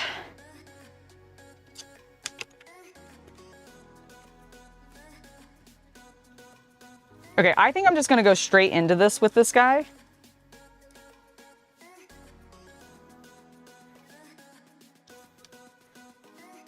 And I'm gonna hope this thing gets real big. Able to reach out. Yes, I can reach out like this. Oh, don't worry. It'll be fine. I will be fine. My feetsies were more just warm because I was walking on the concrete and just standing in place. Less so because it was actually burning my feet. But don't worry. I appreciate the concerns. Okay, just making sure I'm getting the roots fully. Oh my God, please get in there, roots. Okay, get them fully encapsulated. Let's see, one of these bags I think may have gotten torn open a little bit. I'm not sure which one though. You know what, I think they just have holes in them slightly. I don't think any of them got torn open. I just think I plopped them all down onto each other and it fucked it up. All right, so I had this soil, hashtag not sponsored, but if they do want to sponsor me, that would be amazing. But I had this Emerald Triangle Blend, recipe 420 potting soil recommended to me from a couple different people actually recently who are farmers in my local area. And so we are going to try this. Apparently it works really well for tomatoes. So I'm definitely gonna make sure to do this on my tomatoes next year. I don't really want to fuck with them this year. I do think we're starting to get some healthier growth on that one that I fucked up. So I'm excited for that. Speaking of, I am gonna soak this.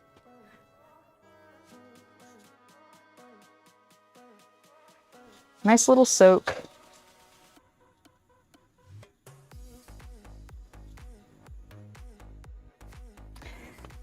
I kind of want to be dripping, but I also don't want to be in direct sunlight right now, so I'm just gonna do it down here.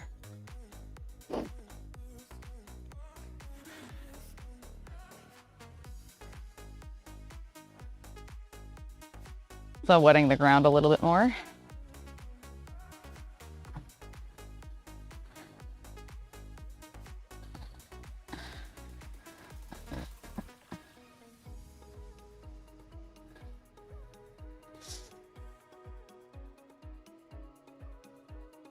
All right, you're gonna go back inside, but for right now, you're gonna sit there in the shade because we don't want you in any direct light. Now the rest of this, I'm gonna try to get this one other one out.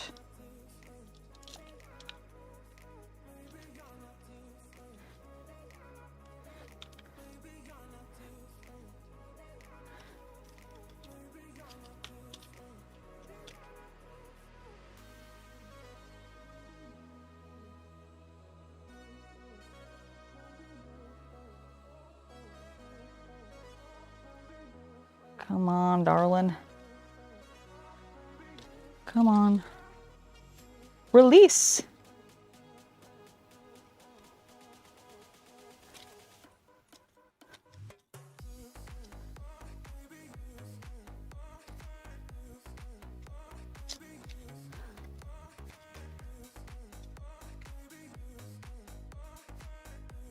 There we go. Yeah, the pH is very important. You're absolutely right. No, you're absolutely right.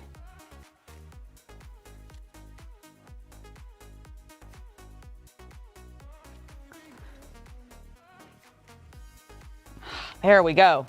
Look at them roots. All right, so I think for this one,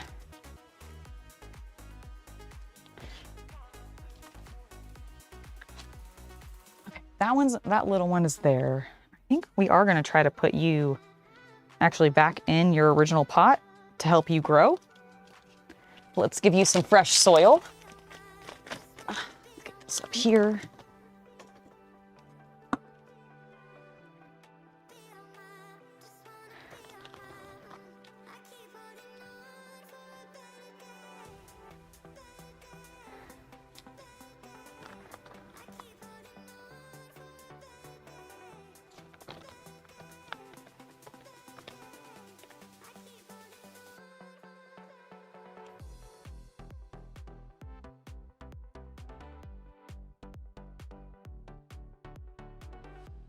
Oh, you've actually been considering getting your mom some Irish or Scotch peat for her garden. You've heard it's the richest thing you can get.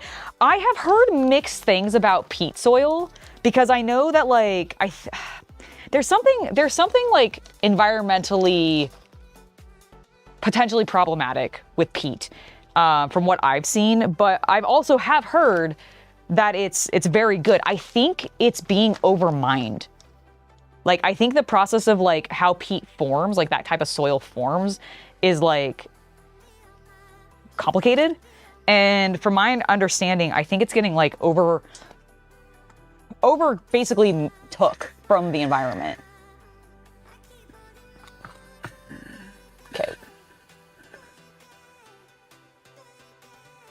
Gonna give this one a nice soak too.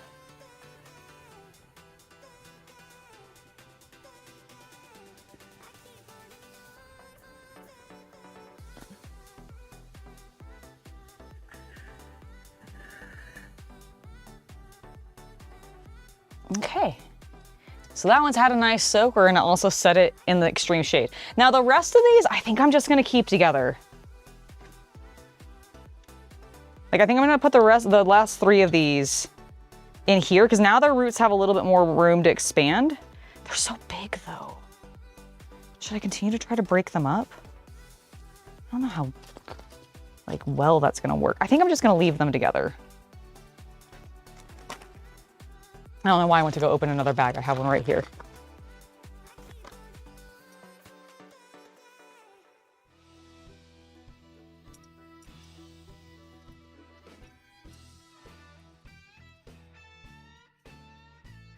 It's true. I thought that is kind of dependent on what you're growing because like certain plants want like sand, for example, or clay.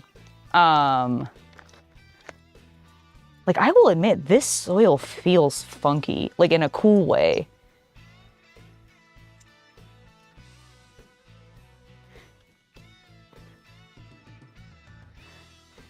Okay, I think I'm gonna go there with my depth and start filling in.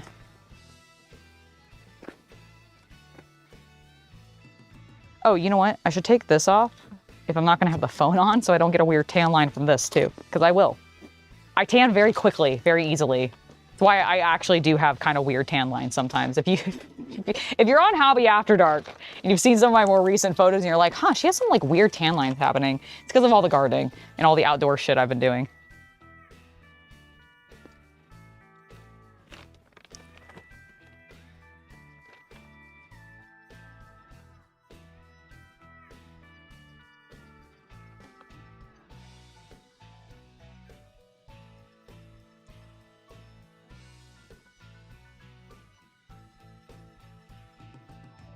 Okay, I'm glad to have gotten 2 of those plants separated. I feel like this is gonna give these ones more time to like, to grow.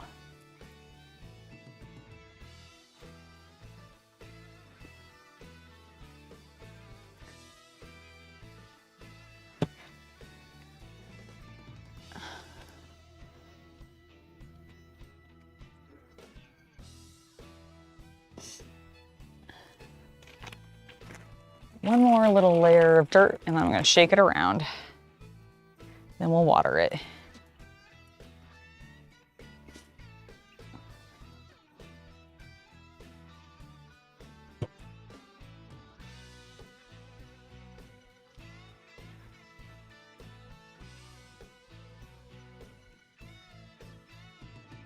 think this is gonna look cute in this white little pot.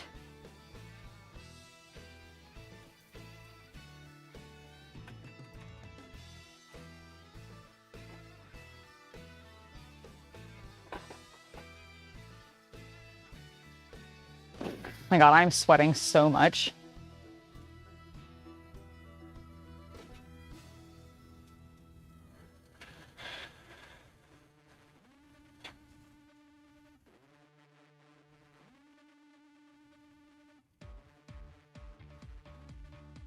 I'm cool. Well, thank you. Thank you so much for saying so. Hold on, I need to get closer. I can't quite read your name. Baranya? I hope I said that correctly. Thank you so much. Let's keep this wet, keep it cool for my little feetsies. Okay, but we also do need to saturate this.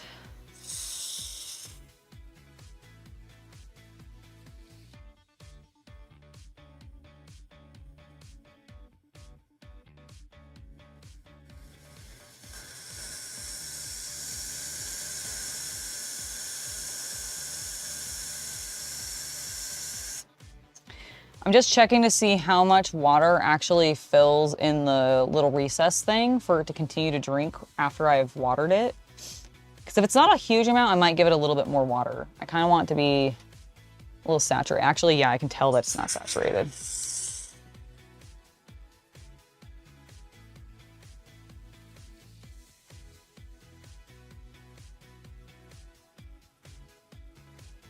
All right, let's let that drain. Okay, I'm starting to see the water fill the little gaps. So that means, though it is as saturated as it can be right now, do we overflow it is the question. Doesn't look like we are, so I think we're okay. So I'm just gonna set this again over here. Oop, okay, I just spilled some water, that's fine. All right, so you're gonna be there. I might prune some of you, but I think you might just be doing your natural crispening, because you are having new leaves come in. Because you haven't really been in that much light. So they can't be doing that. All right, where is, ooh, I just realized, you know, I do. Oh my God, I have cactus potting soil. Fuck yeah. Okay, so for the cactus, which I put over here, he's a little small. I'm thinking this guy? Yeah, I like this one.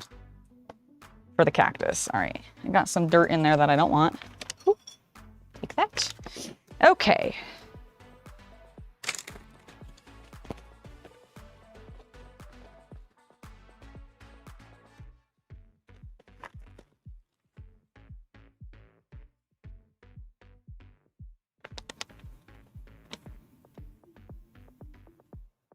It is very hot where I'm from right now. I live in Northern California, and I think it is like 90-something degrees Fahrenheit. At the moment, I am definitely sweating. You see how my hair is slightly sticking to my cheek? That's from the sweat. Okay, I'm gonna I told CC that this thing doesn't poke you too badly, and it really doesn't. But because I am going to have to be handling it, I'm going to go ahead and put a glove on.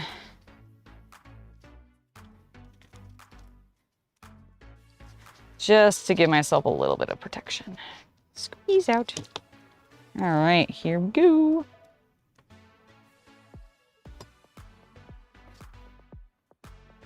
Ooh, I don't like that there's like fuzz on your dirt, on your roots like that. I'm trying to clear that away.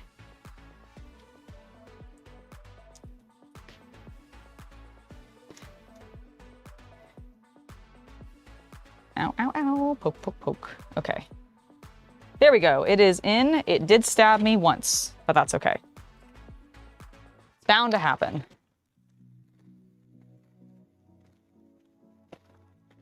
Wonder if I overwatered it?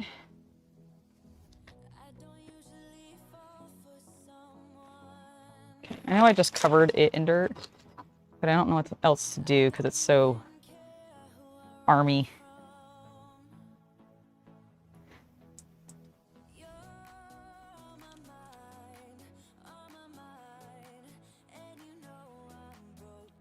Okay, I've shook the dirt in. It is not enough.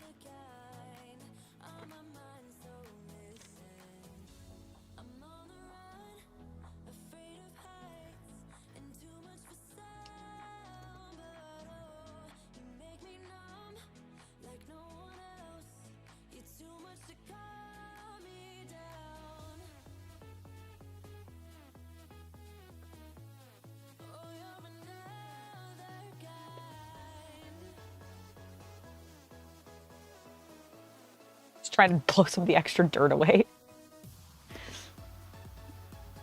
Okay, I think we need a little bit more on this other side.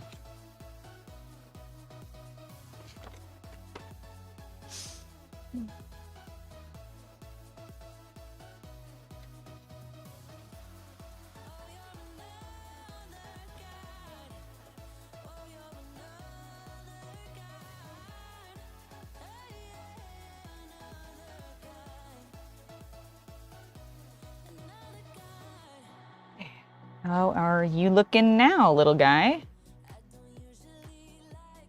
I think we're looking all right. Trying to see what's going on. Oh, no, we need definitely a little bit more on this side. Smidge more. You're sitting in your forklift at work, no AC, and the sun. You feel like you're driving a damn oven around. Oh my God, I can imagine. You know, it makes sense that forklifts don't have AC, but I am a little surprised. That sucks. I'm so sorry.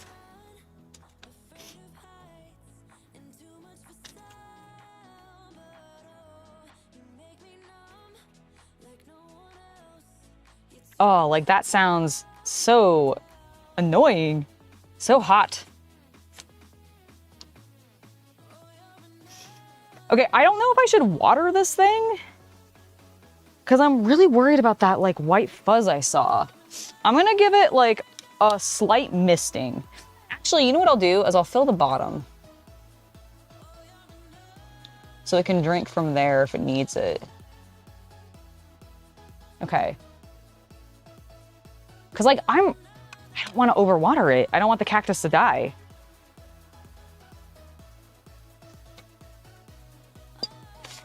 Okay, those are all good now. They've been transplanted. I love that. Now, the next thing that I want to transplant, after I get myself some water, where did I put my water? There it is.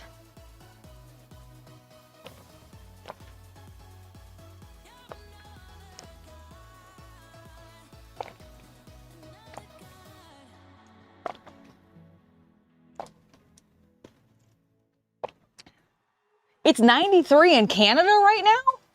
Oh my God, what? Holy shit. I didn't know Canada could get that warm. Being that northerly. Like legit, I am actually surprised. Okay. Is CC over here? Let's see, he is.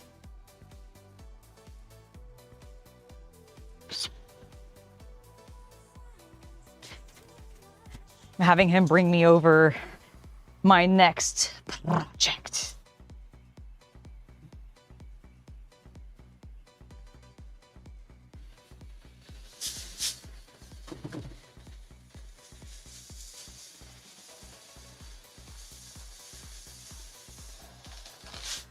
Thank you. So, what we have here, chat, is some of the basil and some of the dill that we planted last time. And they're getting a little tall for their britches in this, so we're gonna start spreading them out. Oh, I can smell the basil really intensely. It's great. Okay, so I actually am going to use a bunch of these again. Boop. Because I don't want to put them in like big pots yet. I honestly, I mean, like, okay. This dill I started before the ones that I have now, and it's like not nearly as big. Like it's okay. It's not the worst, but it's not nearly as big. Like I'm wondering if I should put more dill in here with it. I don't know. It's because it's been so fucking hot. Okay, let me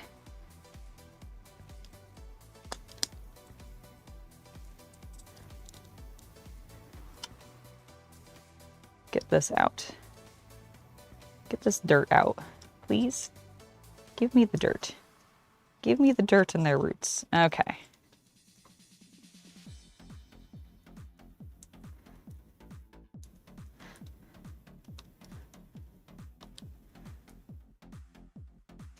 All right, we're gonna let those do that. We're going to scoop in some of this dirt. Press it in there. Okay. Make a little hole. Get down tonight. No. Give me the plants. Give me the plants, please and thank you. Give me the plant without destroying all of its roots. I'm just trying to like shake the dirt loose of it until they start coming more loose. They really want to hang together though, my God. By the machine spirit, please, please.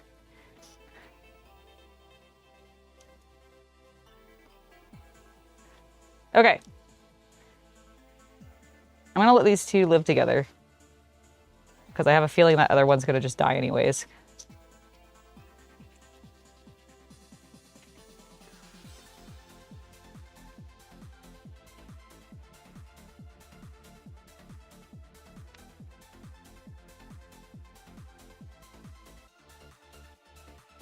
I'm gonna put these over here. I don't want them to get super cooked.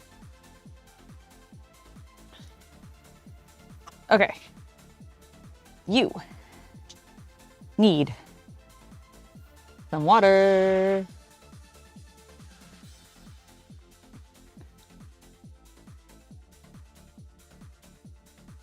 You know what? I'm gonna get a tray. Aha! Perfect.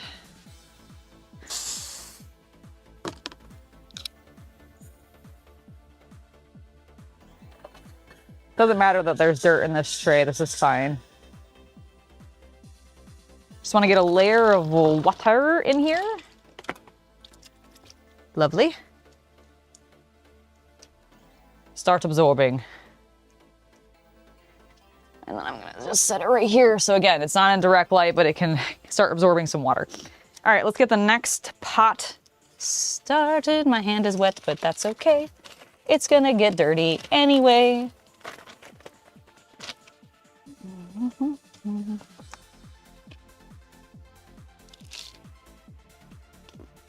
Okay. Can I separate these two?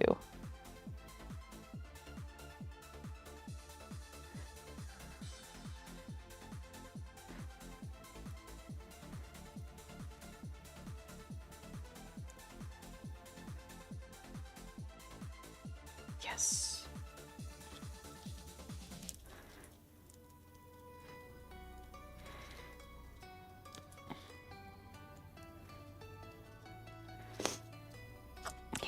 Yes. We can, in fact, separate them.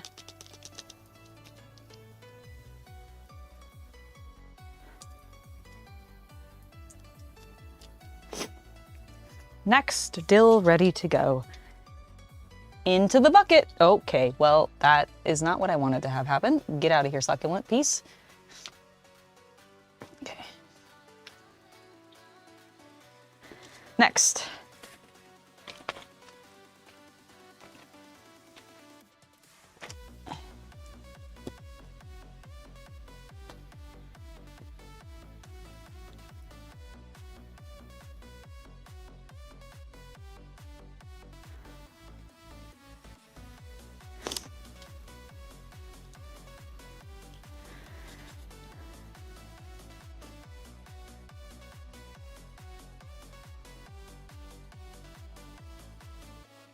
Okay, got the first 4 plants separated.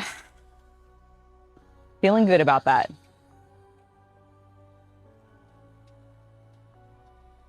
You need to paint and stop procrastinating. You know what? I agree. I challenge you to get some painting done in the next 2 days. Doesn't matter how much, but I want you to sit down at your desk and get some painting done. That's my challenge to you. You can do it, Odin.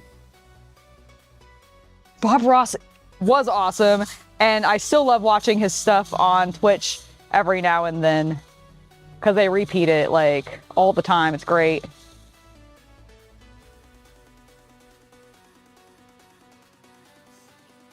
There is so much sweat going down my back right now.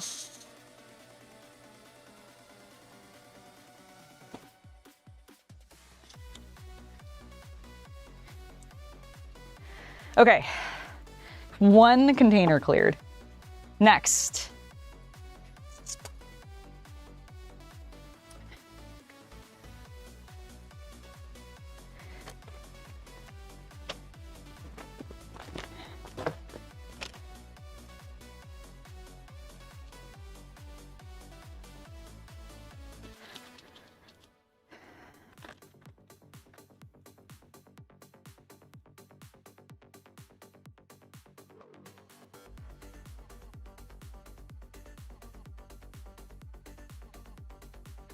This one's gonna be way harder to separate because there's so many more plants in the took.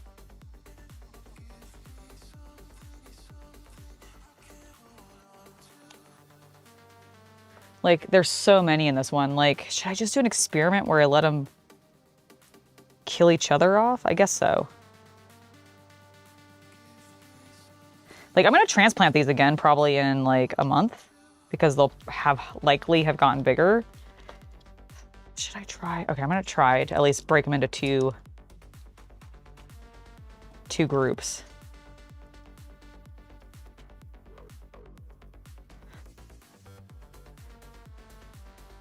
I don't need this anymore.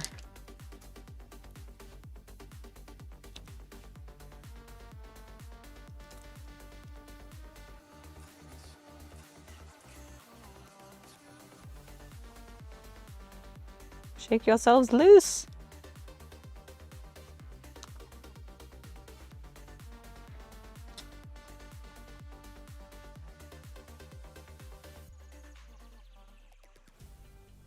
Okay. Ooh, I got an individual one. Somehow out of that. We'll go for it. Okay, I'm gonna try this group.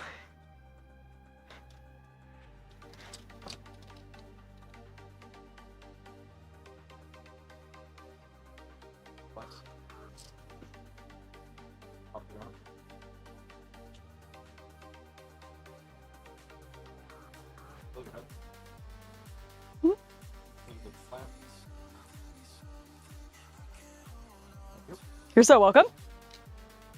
We're doing good.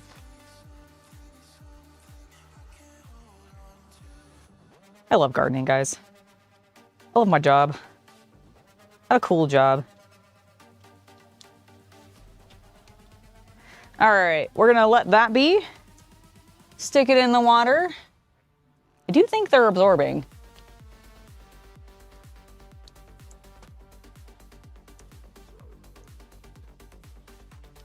Definitely think they were being absorbed. Okay, this one that got itself fully loose, let's try to get it next, and then we'll get the batch.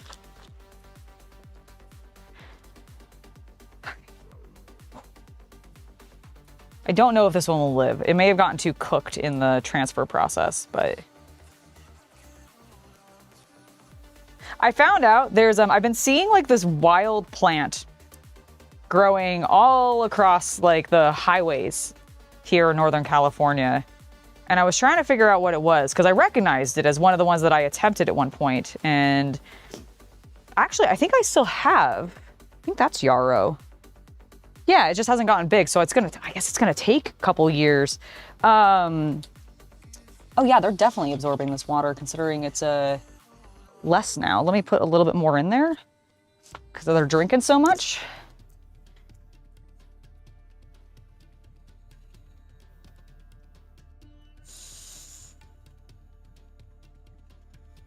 Get around the edges actually is what I can also do to make sure that it's really getting into their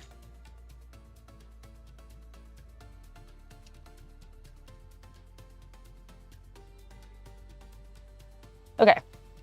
But yeah, so I found out it was yarrow, which I have growing. Right. Hello! You moved back over here. Your legs are so fucked. I'm so sorry, little girl. You guys want to see my mantis? Who has, unfortunately, I think when she molted, her legs got jacked. What is going on? Are you... Oh, you're stuck on this plant. Hold on, there you go. I freed you. So here she is. My big mantis is unfortunately a little injured. But I think she's gonna be fine because she really doesn't have predators. But look, her back legs got fucked up. I don't know how. But like this one's like breaking off. I feel so bad. Here, let me move you back inside so that you're not stressed. Because I don't want to stress you. Please get off of me. Yeah, I have no idea how her little legs got fucked. It happened when she was molting last, but like, so sad for her. But yeah, I believe this is yarrow. So I'm curious if it's gonna be the same as what I'm seeing on the side of the road down the line. So it'll be interesting.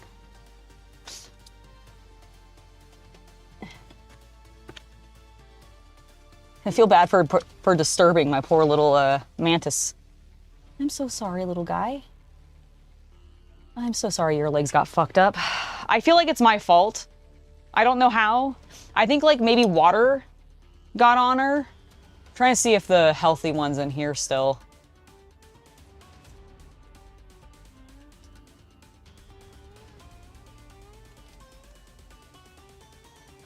Oh my gosh, yes, I am actually, by the way, getting flowers on those beefsteak tomatoes. So our fix, let's not let you guys dry out completely. Our fix for the roots, I think, is helping. Yeah, the mantis is out with me. She got fucked up though. I don't know, like, I don't know what happened. I really worry that when she was mid-molt, because their skin's really delicate at that point. It gets very thin and everything. And I did a spray of, I was watering the plants and I didn't see her. And I think I sprayed her fucking like into the dirt. And I think because her legs were still like shedding, I think I fucked them up. I worry it's my fault. So I feel really bad. I love my mantises. I'm gonna be very, very sad that I hurt her. I don't even know if it was me. I really like, that's my fear. My fear is that I did something in a like watering frenzy and didn't realize it.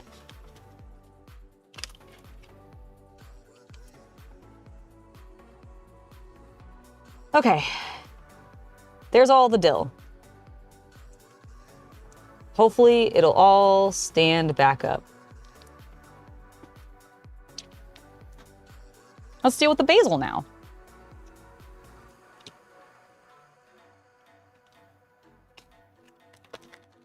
And I don't know if she molts again, will like they repair. I assume not. Like I don't think they're self-repairing like that. Wouldn't that be cool? I hope so for their sake, but I really don't think so.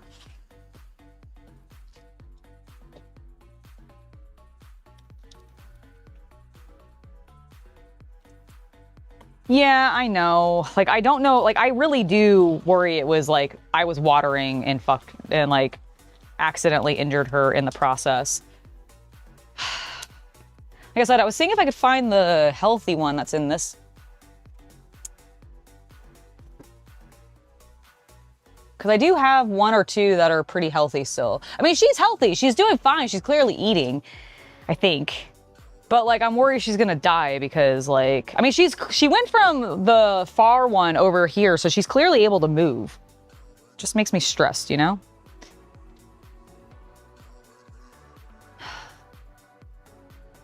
I mean, she's clearly getting food though, so that's good. Oh shit, I have more dill.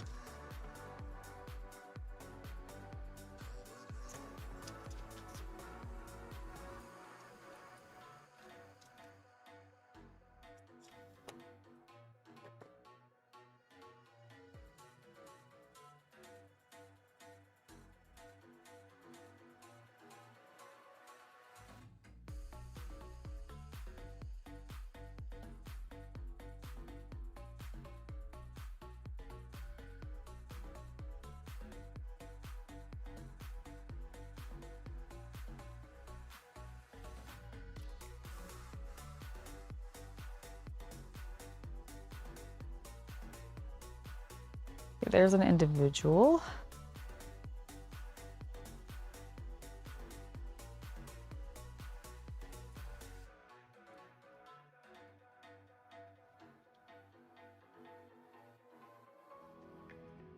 Okay, there's another one.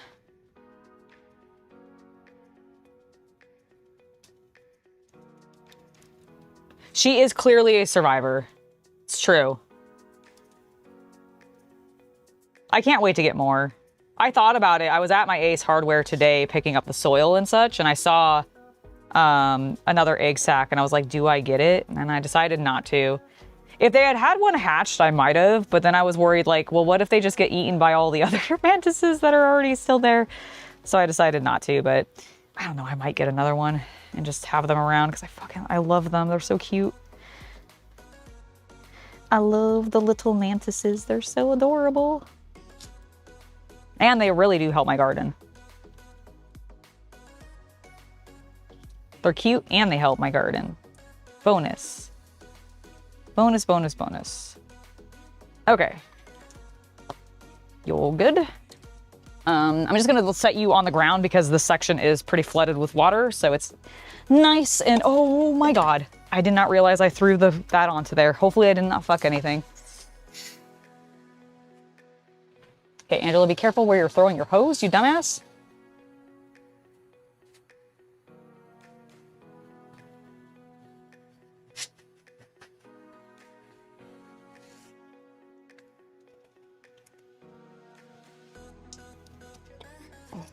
Okay, there we go.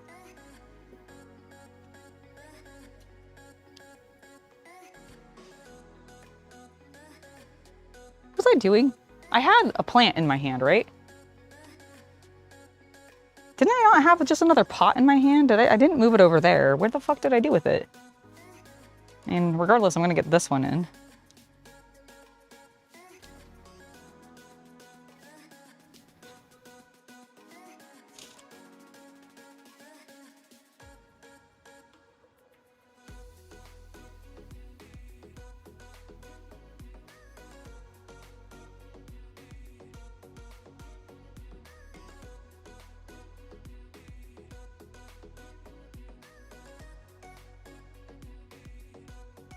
I am growing them because I do want to use them in my kitchen.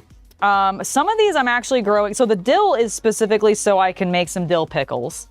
One day I'll get cucumbers to function for me. Ah, that's where I did it. I put it right there.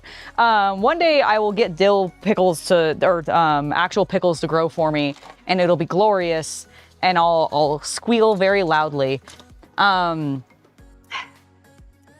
I haven't been successful yet, but I'm gonna persevere. But others are just because I do think they're cool. A lot of the flowers are because I think they're cool. The flowers are also there to help the pollinators find my vegetables. Because I have some tomatoes, I have some peppers. Those are for salsa.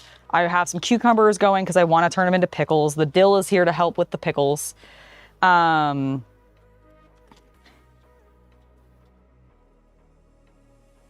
also to help, like, certain herbs are actually really good to grow with other things because they're pest deterrents. And I think basil is one of them. So that's one of the other reasons I'm growing it. Okay, I think we need to start giving these guys some water because they're looking sad.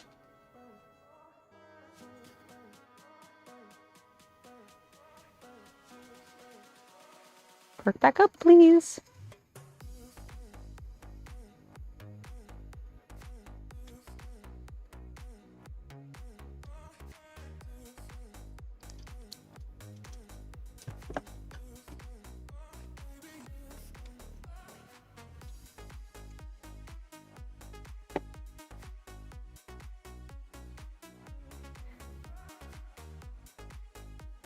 And the nice thing is also is a lot of the herbs are perennial, and I really don't like perennials.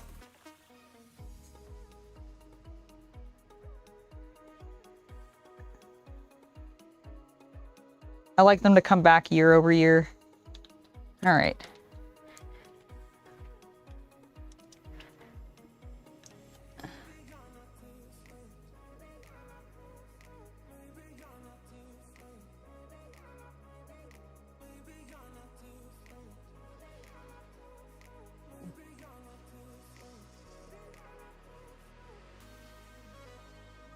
Okay, there we go. All right, guys. Please perk back up.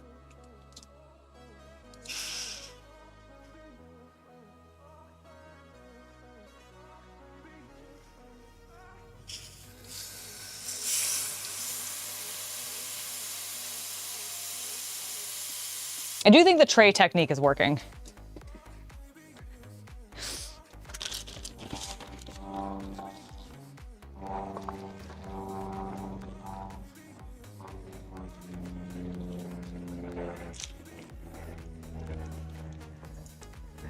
You make about 50 jars each year? Oh my God, that's awesome. Nice, that's so cool. Yeah, I love pickles. I love pickles. And I actually like cucumbers a lot too, so I'm actually happy to eat them as either. But I really want to make my own homemade pickles. I think that'd just be so cool. My end goal is I want to have a little witch's garden on the side of my house a little bit. But that's kind of a long-term thing and kind of depends on how long we're here because we are renters and so it's kind of difficult for me to commit to doing outdoor things. But I'm like, I have such a fun idea and there's a little space over there and I'm like, I could turn this into a little like fairy garden, witch's garden. And I kind of love that idea. I kind of love the idea.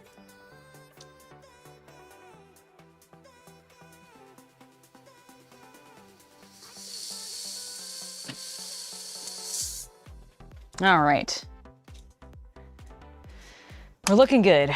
We got 2 more, 3 more. All right, you 3 are going together in one pot because I'm running out of pots. I'm running out of pots. And you know what? Because you're gonna go into something together, we're gonna put you into a larger pot. Ooh, except not this one because we fucking broke it. Never mind. Just kidding. Aha. I can put you into this. Oh, there you are. Hello, healthy girl. Come here. No, no, no. Okay, well, fine. Go over that way. I found my healthiest mantis. Oh my God, I really want to show you off. Please.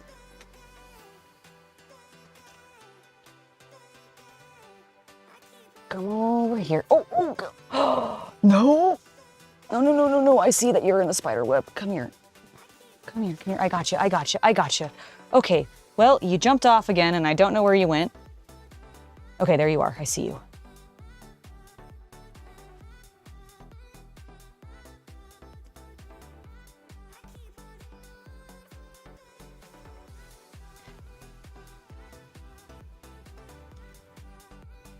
Go away from that, please. Okay. It's okay. It's okay. I just want to hold you. Do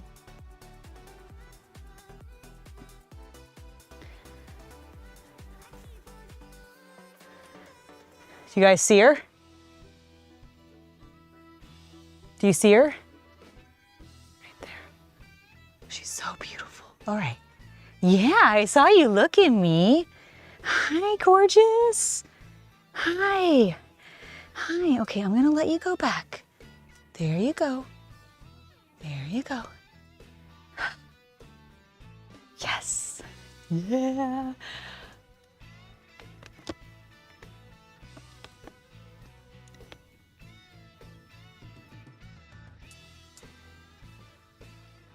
I know, right? Oh, hanging. Yeah, I do want to have, so I want to put trellises so that I can have some overlapping things. I want to have some vines growing.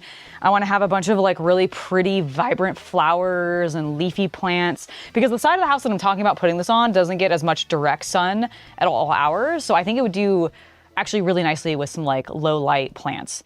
So I'm really excited. Anyways, I was really excited also about that mantis. I'm so glad I got to show you one of my mantises. You know what? I'm going to put these guys in here. Oh my God, I just crushed them.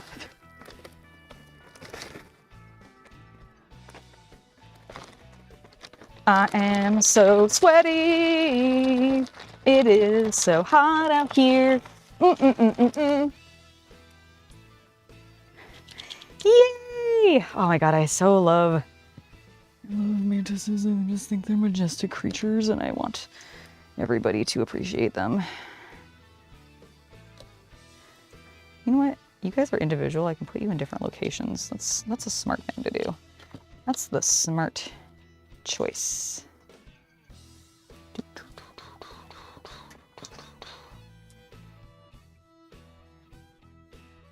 Okay, you two are together, so you're gonna live together permanently. Right there. I don't know if you'll survive. That's okay. You got very chilled, or very overheated from me taking your roots out. But we're gonna try to revive you.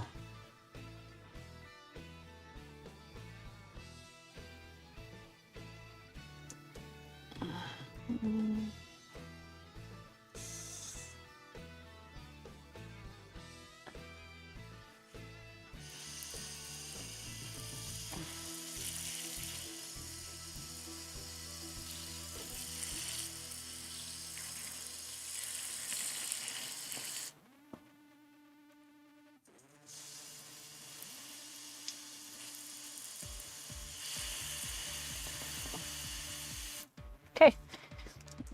We're gonna let those be in the shade. I don't know if I have enough pots for the basil. I mean, look at what its roots are looking like with you.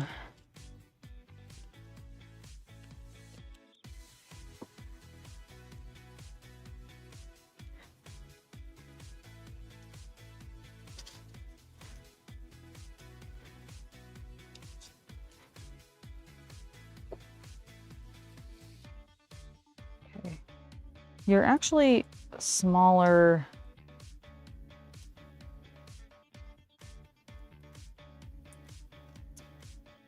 Okay. Knowing that, I'm going to use some of these baby planters. Let them get a bit bigger before I do a full transplant where I want them to go.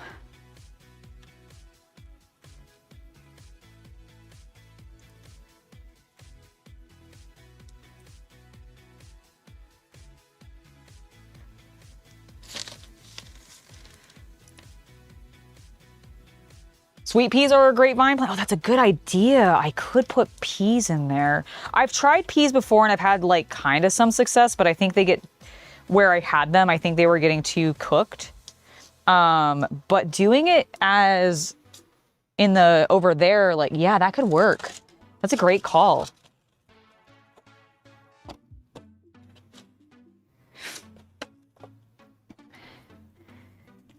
Okay, we're gonna get our little tray going. Of water, please and thank you.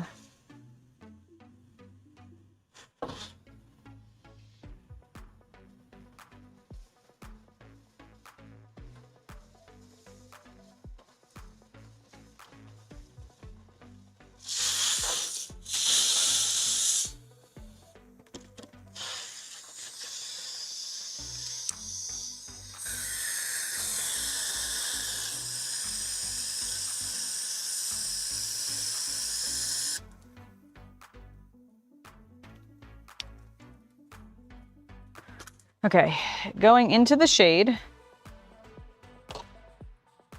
and letting that soak while we get the next one going. Whew.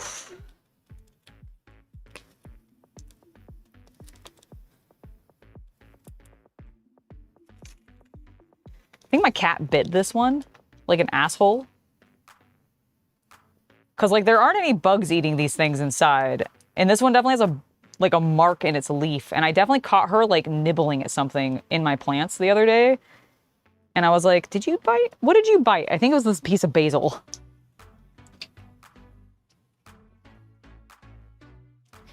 She was trying to eat my basil, guys. Can you believe that? Rude. Very rude.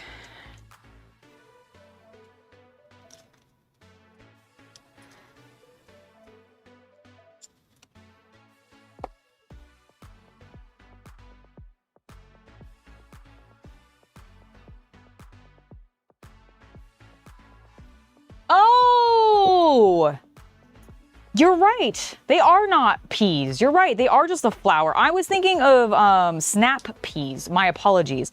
I have tried snap peas in the past. But you're right. Sweet peas are just a, are you part of the same plant? Oh, you are. Okay, cool. Wait, are you? No. Okay, you are going to be abandoned because you're very small and already getting choked out by this plant. So you're probably just going to keep getting choked out. I don't think you're going to make it. Plus, I have plenty of basil plant. No, you're right. I'm sorry. I was being dumb there.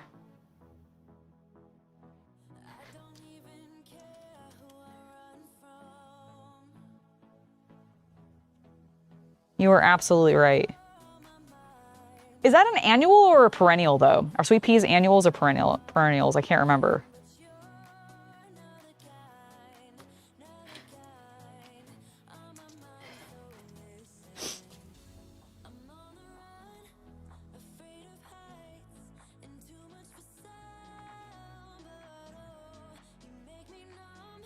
Yeah, snap peas are really good. They're also really good for like helping the soil because they add nitrate, I believe it is, back to the soil.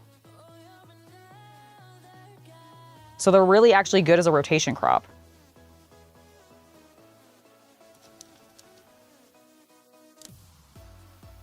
Little less relevant to me because I don't plant my plants like ever in the ground. But if you do, and you want to refresh your soil, sweet peas or snap peas and other types of peas are great. You think they're perennial? Oh, if they're perennial, that's great. When it comes to the flowers, I've really been trying to mostly go with perennials. I don't like annual flowers. I don't want to replant them and have them grow again then the next year.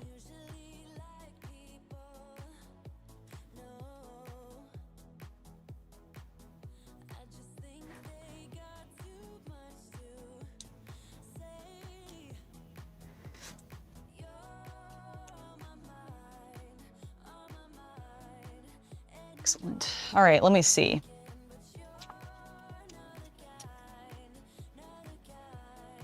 Okay, I think I'm going to try getting this one separated. Most sweet peas are annuals. Some can be perennial. Oh, okay. So I'd have to restart. See, I want a vine that's not going to go away so that it can keep getting bigger and keep providing more shade in that area. Because I want to be able to sit out there. I want to be able to do photo shoots, and I can't be outside without my sunglasses on unless I'm in like extremely shaded parts of like the environment, because otherwise I go blind. Like I just cannot see anything. And part of my goal is I want to be able to have an outdoor space where I can actually like see and be able to do things, and do like cool after dark photo shoots. So I want something that's gonna like stick around and get bigger. God, this basil smells so fucking good and it's tiny. God. Aromatics. I love me some herby aromatics. It really makes me surprised that I didn't enjoy the herb smell or like the aromatic smell at the Russian bathhouse, because I feel like it was probably herby. You know what? You guys might just live together. Nope. There we go. All right. 1, 2, 3, 4, 5, and 6. 1, 2, 3, 4, 5. I need one more. One. Oh my God, I have an entire stack right here. Cool. Excellent. Go me. You know what? In that case, I'm gonna not use that one and use this one. Okay, dokie.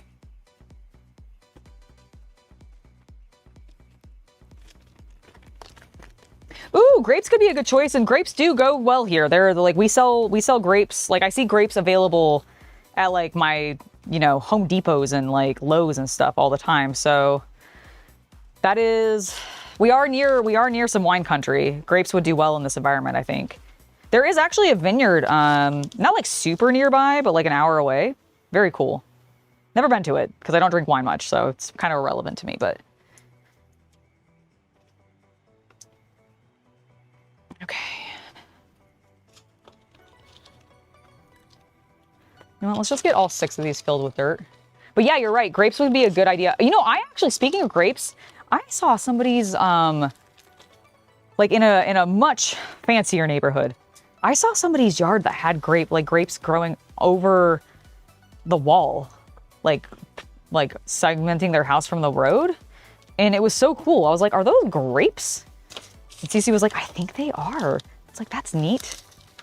So yeah, maybe a good idea. I also love grapes. So I could eat that. And that sounds delicious.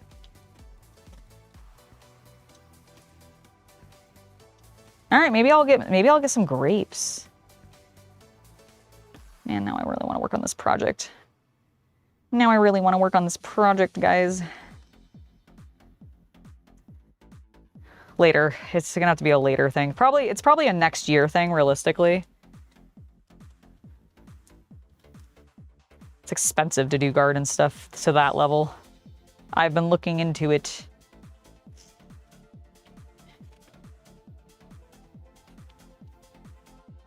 Thank you for subscribing, KC Combs. Lovely to have you join us.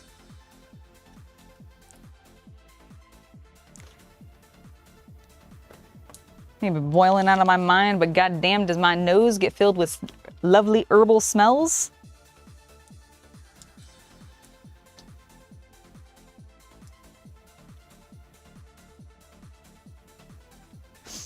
Okay. Last one.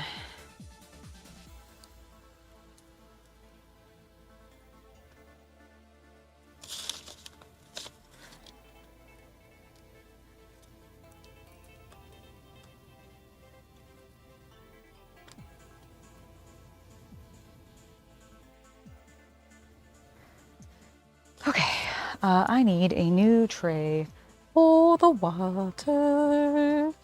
Do I have another one? Fuck, I may not. I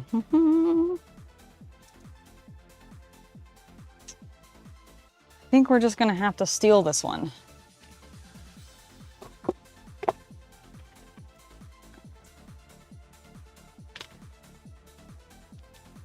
I think we're just gonna have to take this one and move all of the basil into it. Okay, get over there. Whew. Ha, ta, ta, ta, ta, ta, ta, ta.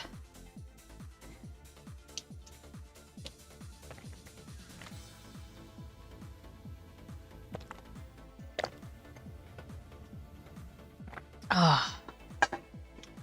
Oh my goodness, so warm.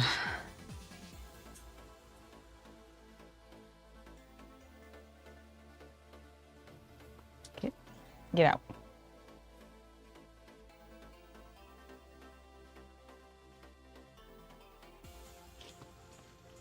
Okay, I'm just gonna move them all into this.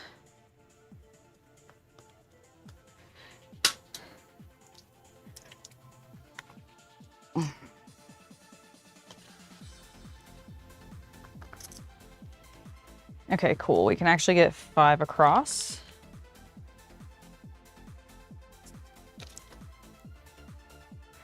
Except for because I use these round ones. Son of a bitch. All right, that's fine.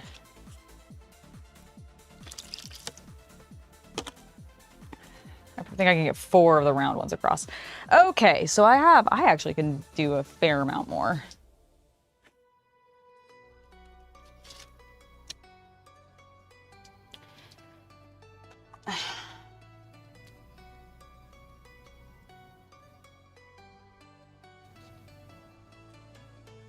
Just to help some of this water get absorbed, because I definitely put a lot in, I'm gonna put some of the dill in here for a moment.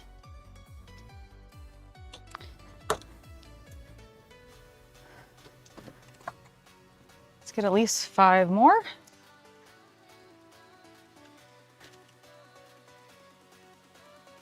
And I think this one has roughly 5 in it.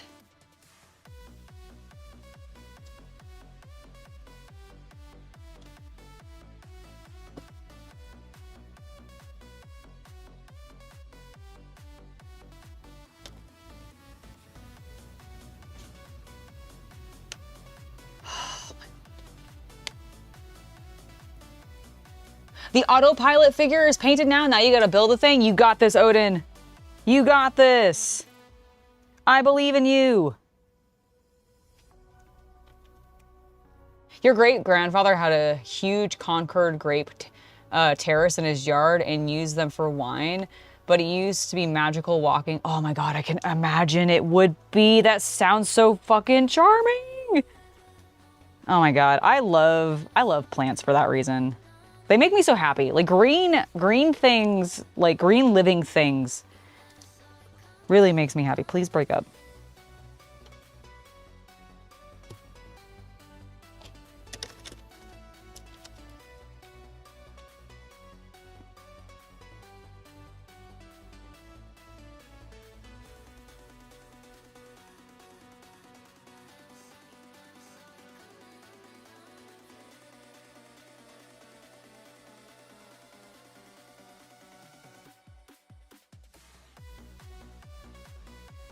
Come on. Man, these ones are just really got themselves stuck together. I think it's because the dirt's still so wet.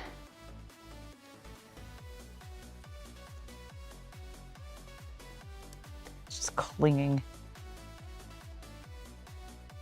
All right.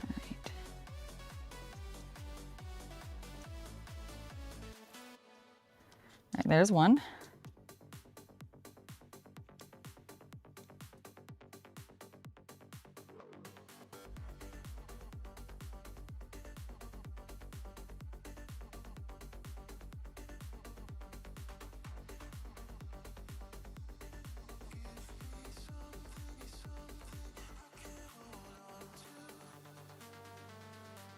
You know, I'm just gonna keep these 3 together.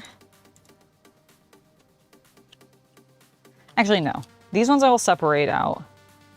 The other 2 bundles I'll keep together, see how many of them survive as the bundle, and whatever do I'll transplant into a bigger pot and give to Shay and Seth if they want that for their home, because they might want some fresh basil. Start uploading my plants onto my friends.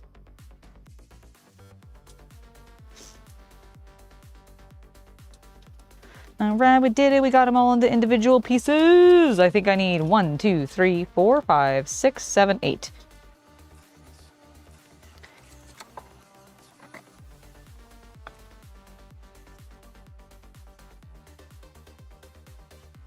What time is it? 4:17. Excellent.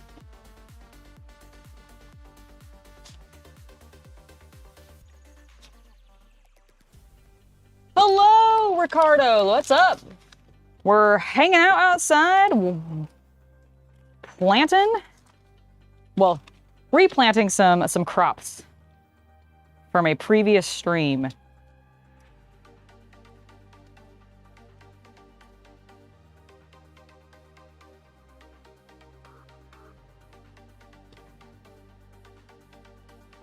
That's what friends do, offload their excess plants onto their friends? Okay, that, you know, listen, as long as you guys think that that's true, then I can clearly justify it by taking those actions.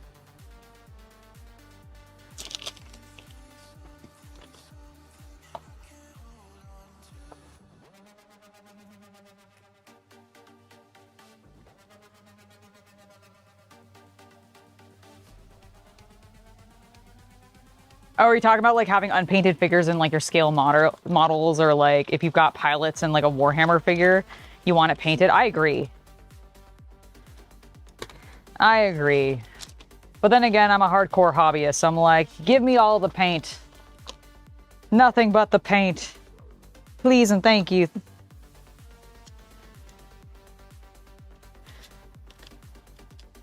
Fine folks of the wargaming community.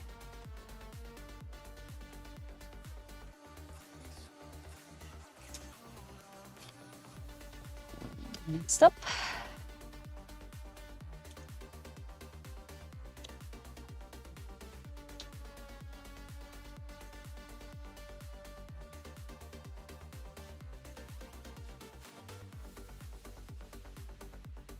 All right, I'm gonna move the dill back out because I need the more space.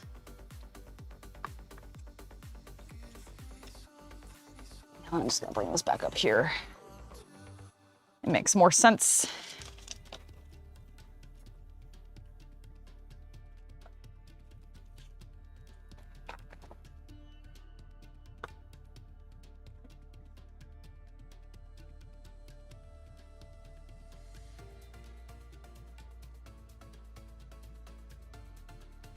I need you to please go a little lower. Thank you.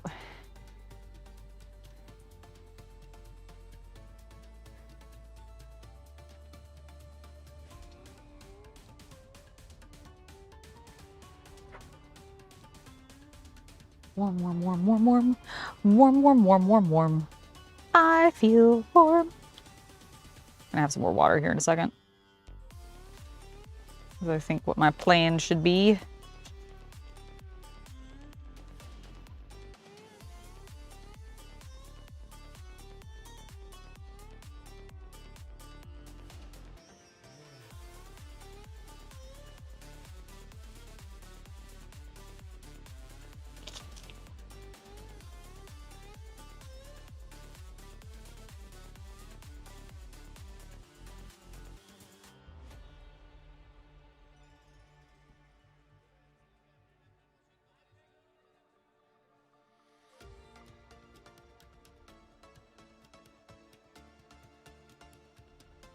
Some of my dirt is really like decompressing because the water is absorbing into it, so the air is all going away. So I'm just making sure to fill in so that we don't have any exposed roots. I feel like one of my problems as a gardener is sometimes letting my roots on my plants get exposed because I don't refresh the topsoil soon enough. So I'm trying to be a little bit more mindful of that, even just going in.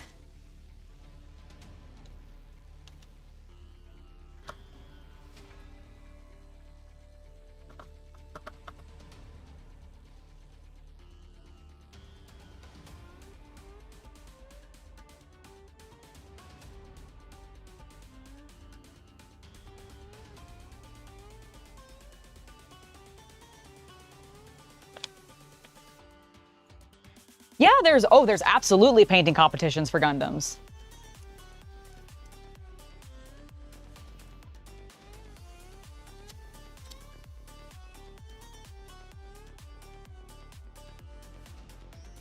Yeah, in the same way that they do scale model competitions for like historical models, they do the same thing for Gundam. And other mecha too. Really cool stuff, honestly.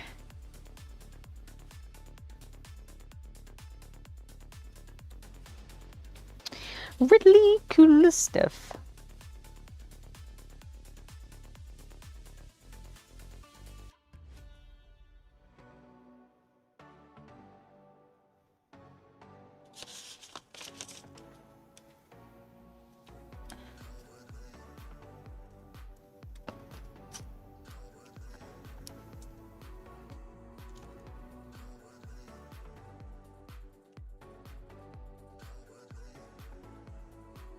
Oh, that's awesome. I think it would be a lot of fun. Totally.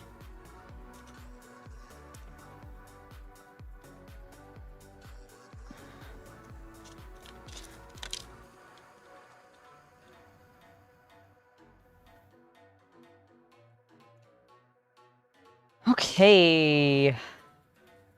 The basil is repotted.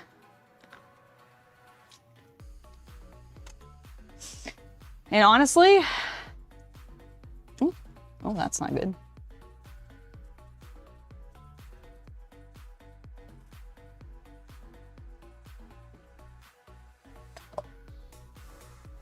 How did that come out? Oh, fuck. Okay, well, that's fine. I had this little planter that had a light in it, and it's definitely corroded and gotten real soaked, so we're not gonna touch that. I think that's what I'm gonna do for today. I'm gonna water some things, because we definitely need to water a bunch of stuff. Let's see, where are we looking? Okay, we're looking at the good spots. So I'm gonna go ahead and wet this down one more time. Make myself a little path over here. And we're gonna start watering everything. As a reminder, I know this is a little last minute, but we are gonna be streaming tomorrow. Don't know for how long. It might be the normal time, the normal length. Could be a little shorter, depends. But we will not be streaming on Thursday, which is why I think I'm gonna stream tomorrow instead. Probably for the normal length. So we'll see you tomorrow at 1 p.m. or your regional equivalent. Friday, I'll be back with an evening stream like normal, but I will be playing Undaunted against Chaos Cultist, which I'm really excited for.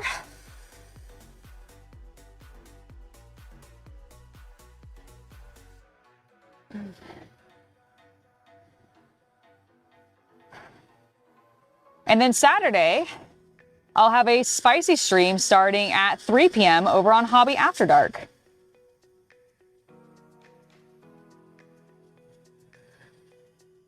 And I hope that I will see you guys there.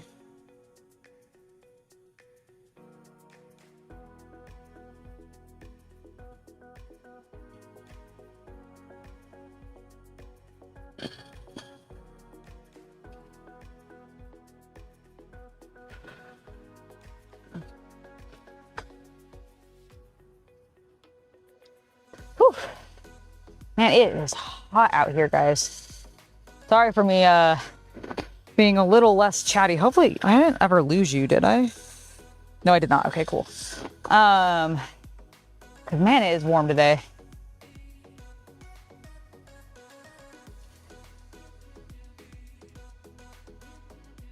Make sure this thing gets nice and hydrated.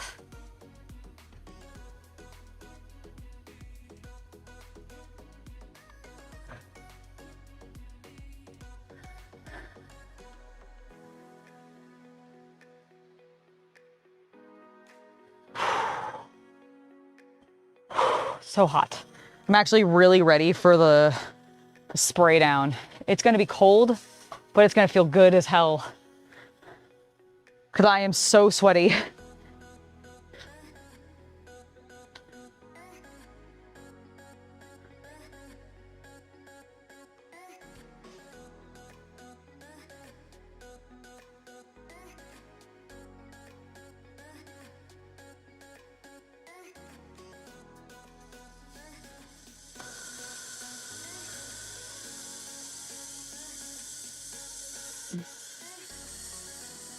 All right, that's feeling good. Let's go in here for the tomatoes.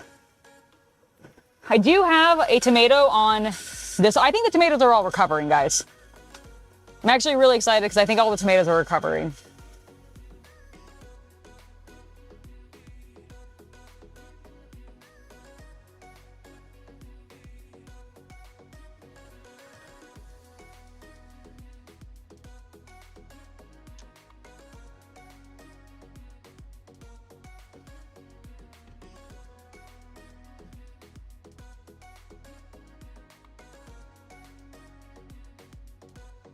I need to be a little careful about these sweeties because I'm worried that they're starting to get a little sun cooked.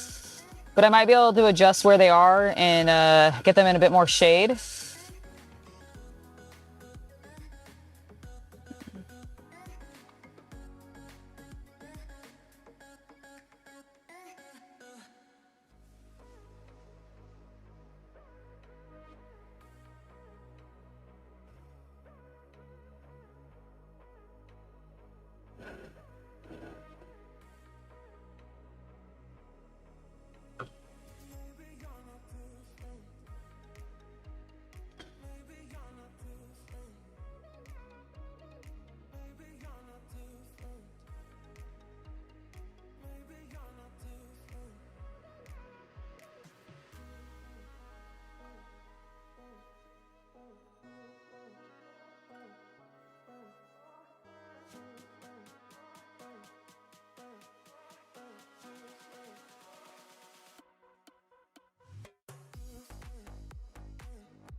But the top leaves on this tomato, on my beefsteak, where the flowers are starting to come in, is actually starting to look really good. Like they're looking healthier. There's flowers starting to appear. The leaves aren't as curled. It's so nice.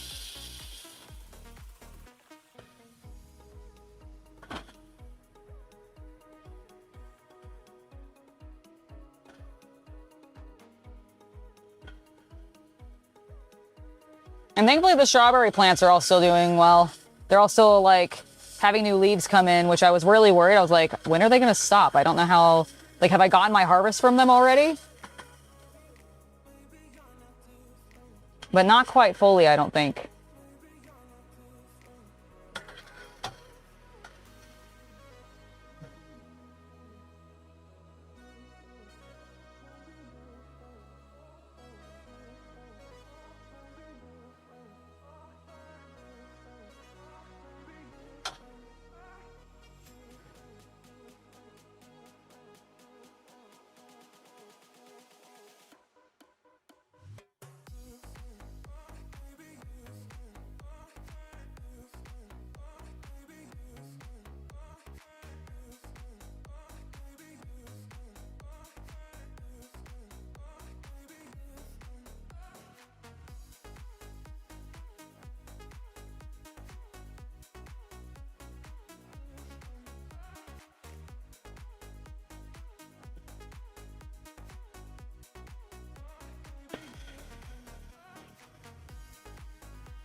Okay, I think everything in here is good.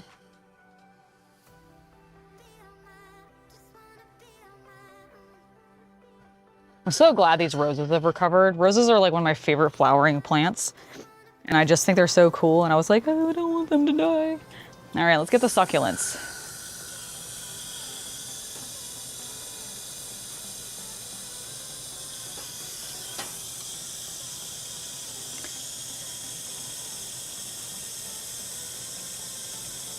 And I need to be mindful of the big mantis because she's moved into here and I don't want to saturate her lower legs and fuck up her any more than I may have already done so. God, I'm so sad. I hope I wasn't the one that did it. I hope it's just like a natural thing of their lives and that just happens to them sometimes and I wasn't at fault. I'd be so bummed if I was at fault.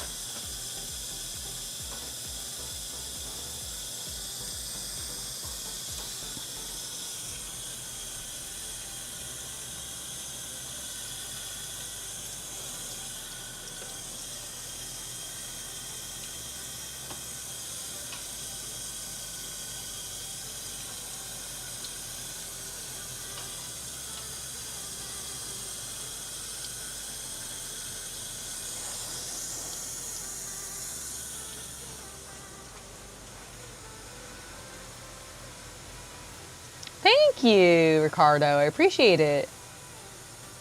Lego? Oh my God, I love Lego.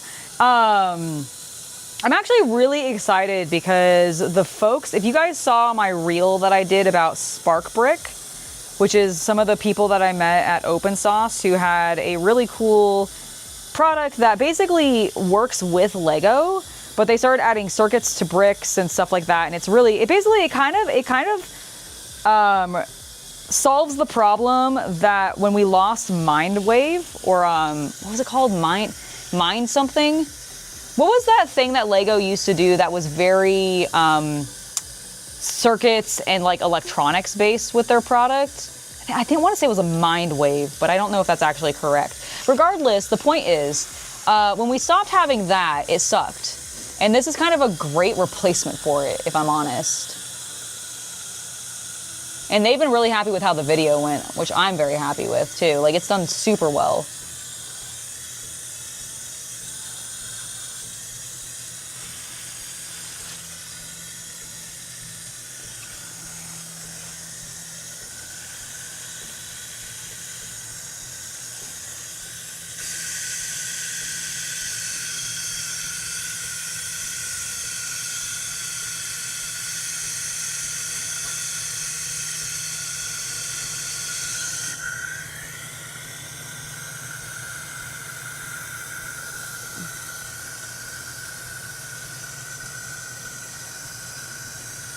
I have no idea where she went, so I'm a little nervous. Just trying to like be careful as I go around.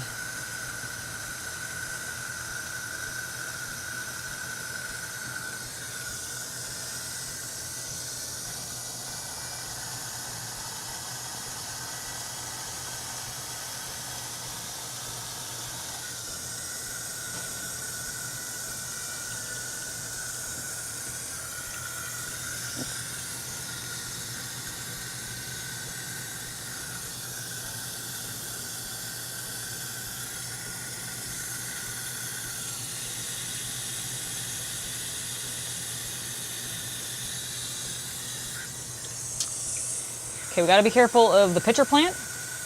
Did I show you guys that my pitcher plant has a baby growing? I'll turn around to check the answer to that question in just a moment so that you guys have time to respond. But if not, I'll show it to you. It's really cool. I'm excited.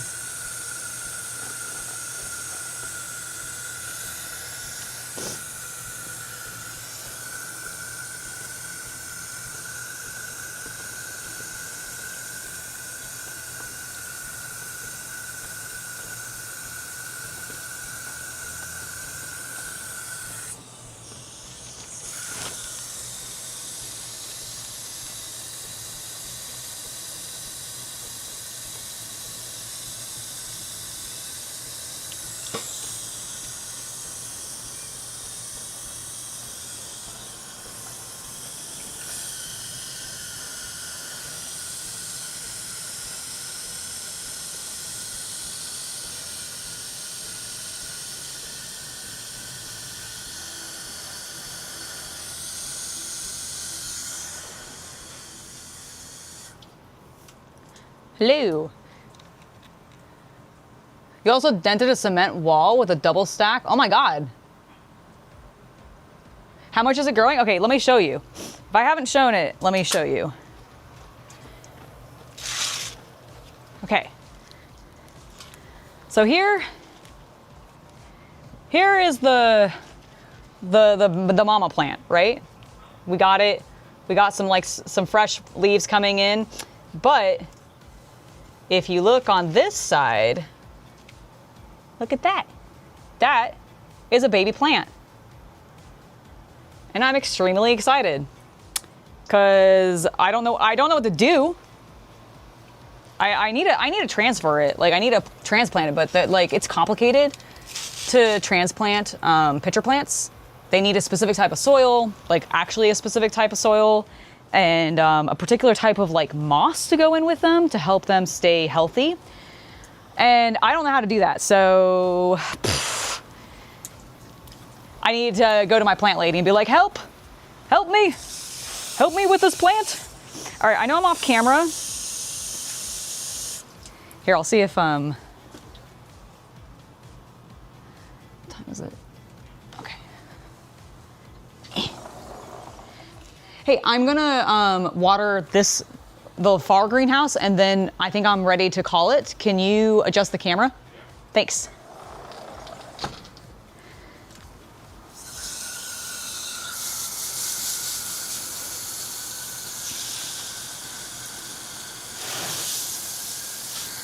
Whew. Well, I'm getting cooked. I can feel it.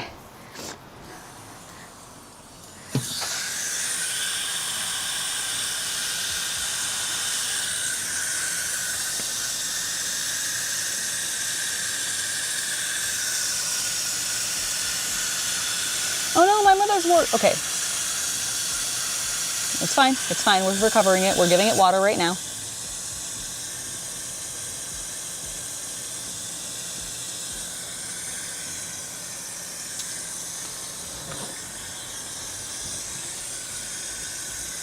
Whew. Oh my God, I am so tired of standing.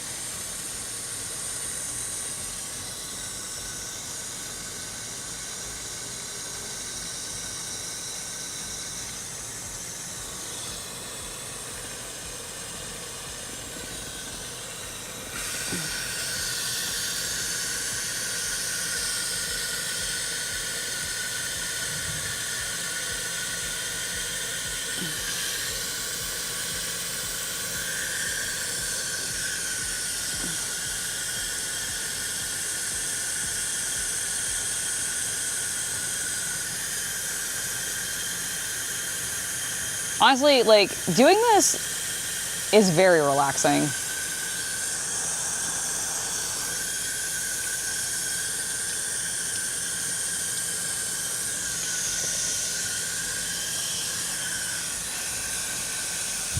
Oh, we were talking about plants that I could grow as vines. Morning glories are another one. I've done those. They are annuals, but they self-seed. So I may not have to do anything for them. So that might also be another one to consider.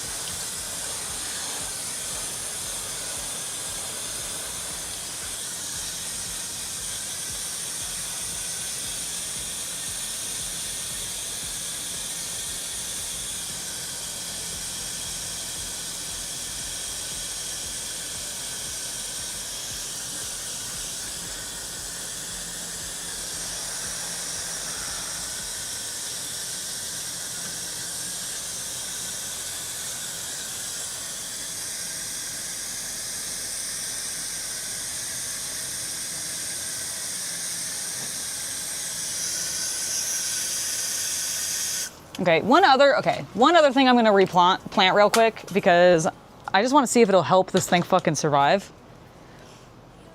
Is this little guy.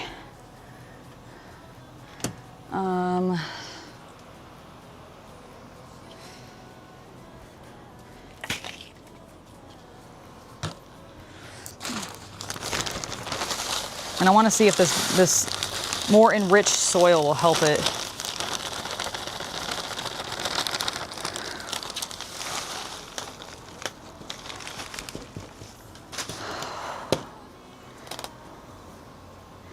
Because you are getting fucked.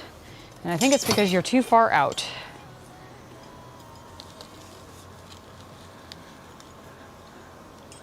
Yeah, look how barely... Your roots are like nothing.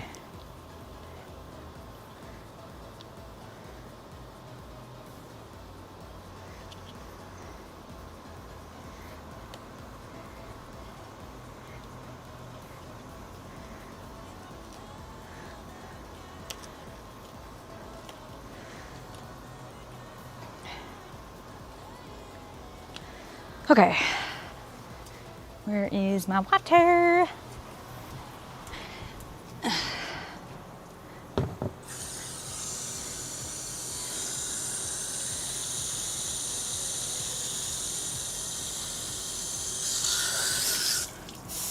Whew. Okay, well that was a little unexpected, but not wholly. Oh, please stop spraying me. We're gonna get to that.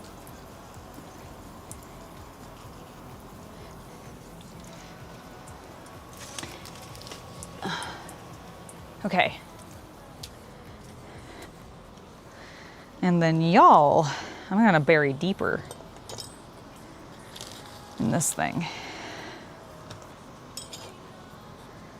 I'm actually just gonna, you know what, fuck it. I'm gonna get them into small self-contained ones and let their roots get bigger. These things have such small roots.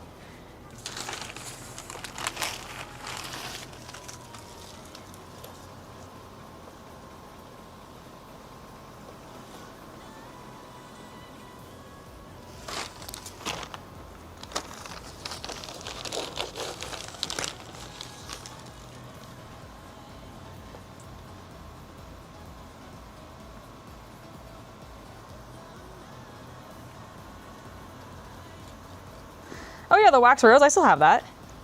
It's on display in one of my rooms. Very cool. Okay, let's spray this guy gently to clear off some of the dirt that I got on him.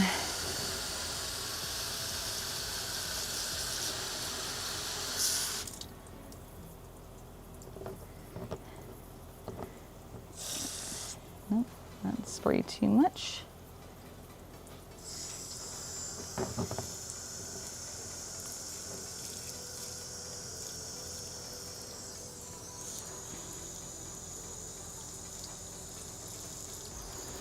Okay. I think that's good. We can now really get these things in some shade, which I am going to do.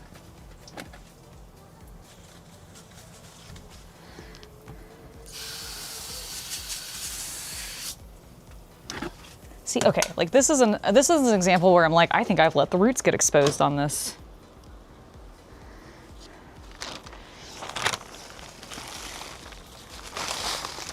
Oh, holy yes. Yes, actually I have.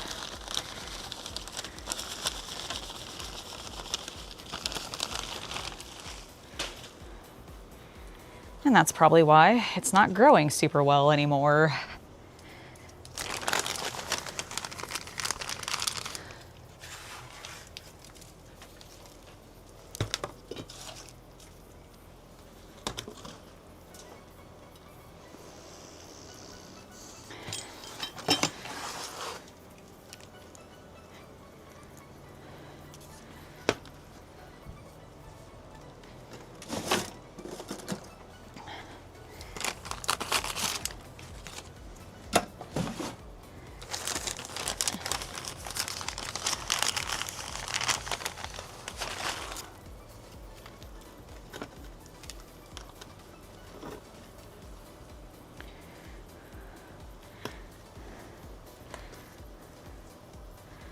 There we go. Okay.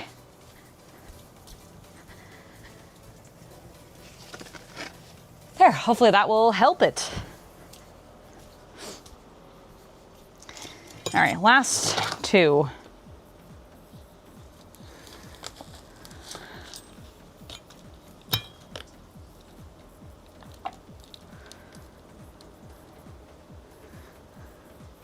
Are you worth trying to save?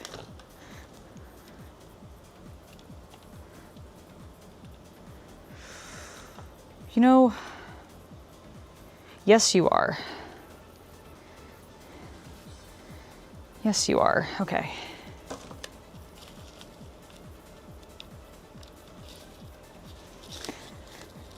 Okay, one of them is gonna go back into the pot it was in, and we'll see what happens. We're just gonna refresh the soil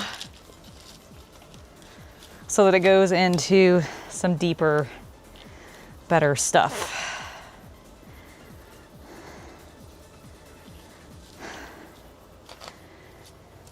Whew, I am getting cooked and I'm starting to feel it.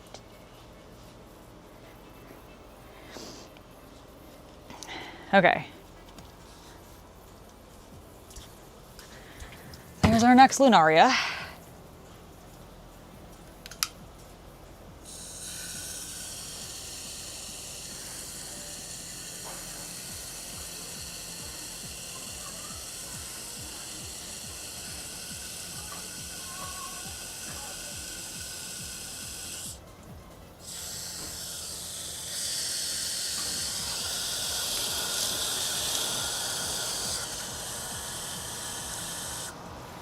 Okay. Good. I'm gonna move you into here. Where I think you'll get a little bit of shade from some of these other plants.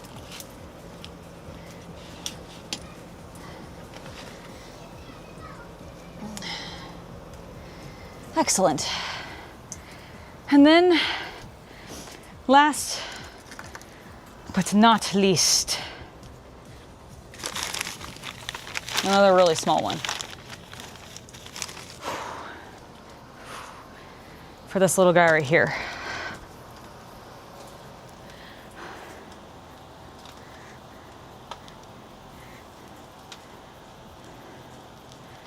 This is the one that I don't expect to live. But we're gonna try.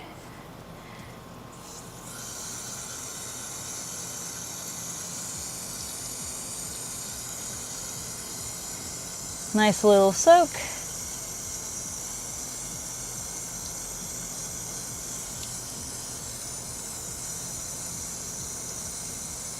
And we pray. Okay. Good. I'm ready to be cleared.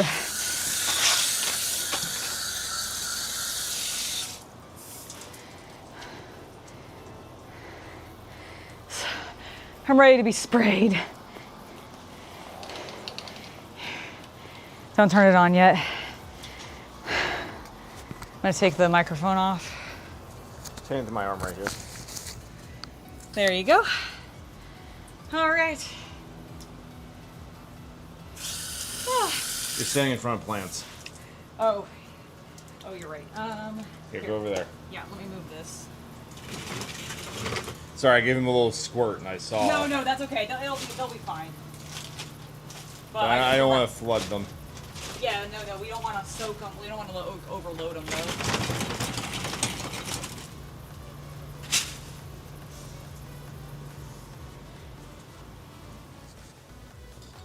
All right.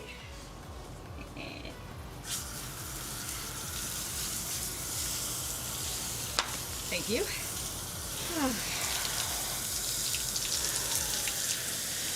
God. You knew it was coming. Honestly, hit me again.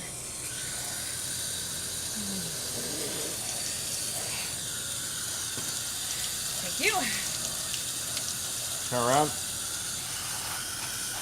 Oh yeah. Suck.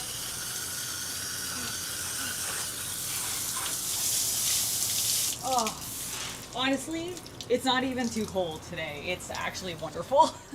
Okay, towel. Thank you. Excellent. Hold on.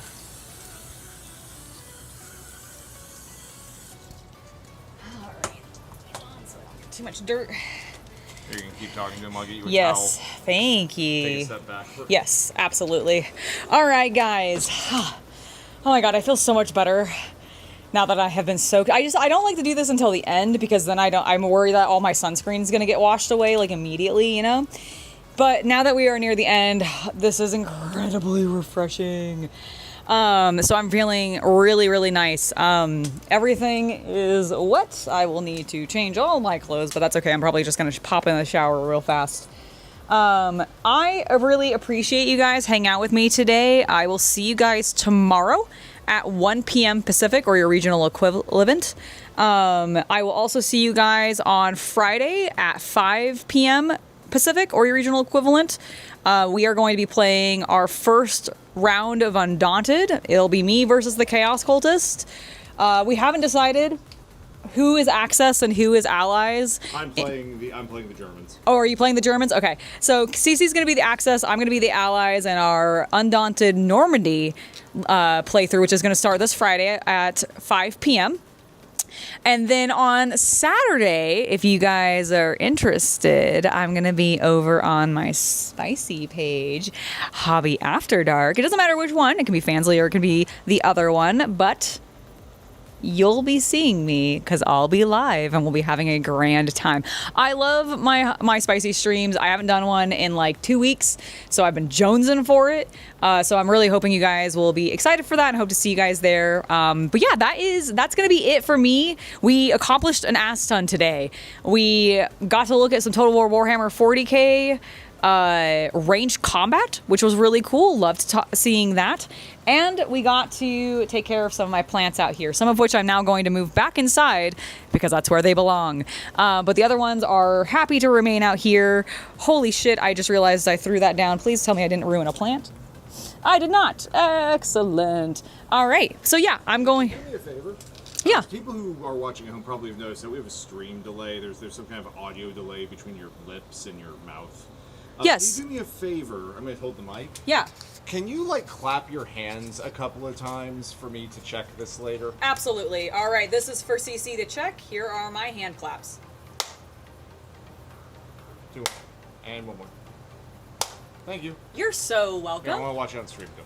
Okay, excellent. So yeah, that is going to be it for me today. Thank you guys so much for hanging out with me. What is that? Oh, that's my bathing suit. I was like, what is this metal thing that I'm feeling? It's my bathing suit. It's fine. We're all good.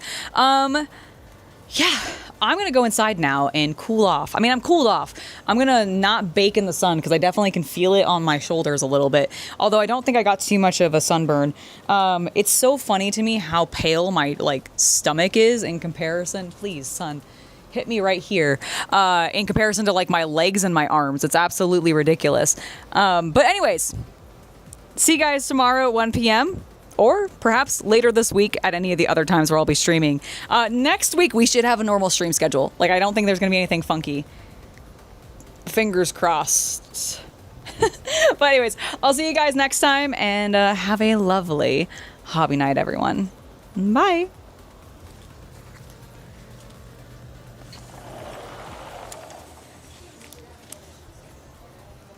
Bye, guys.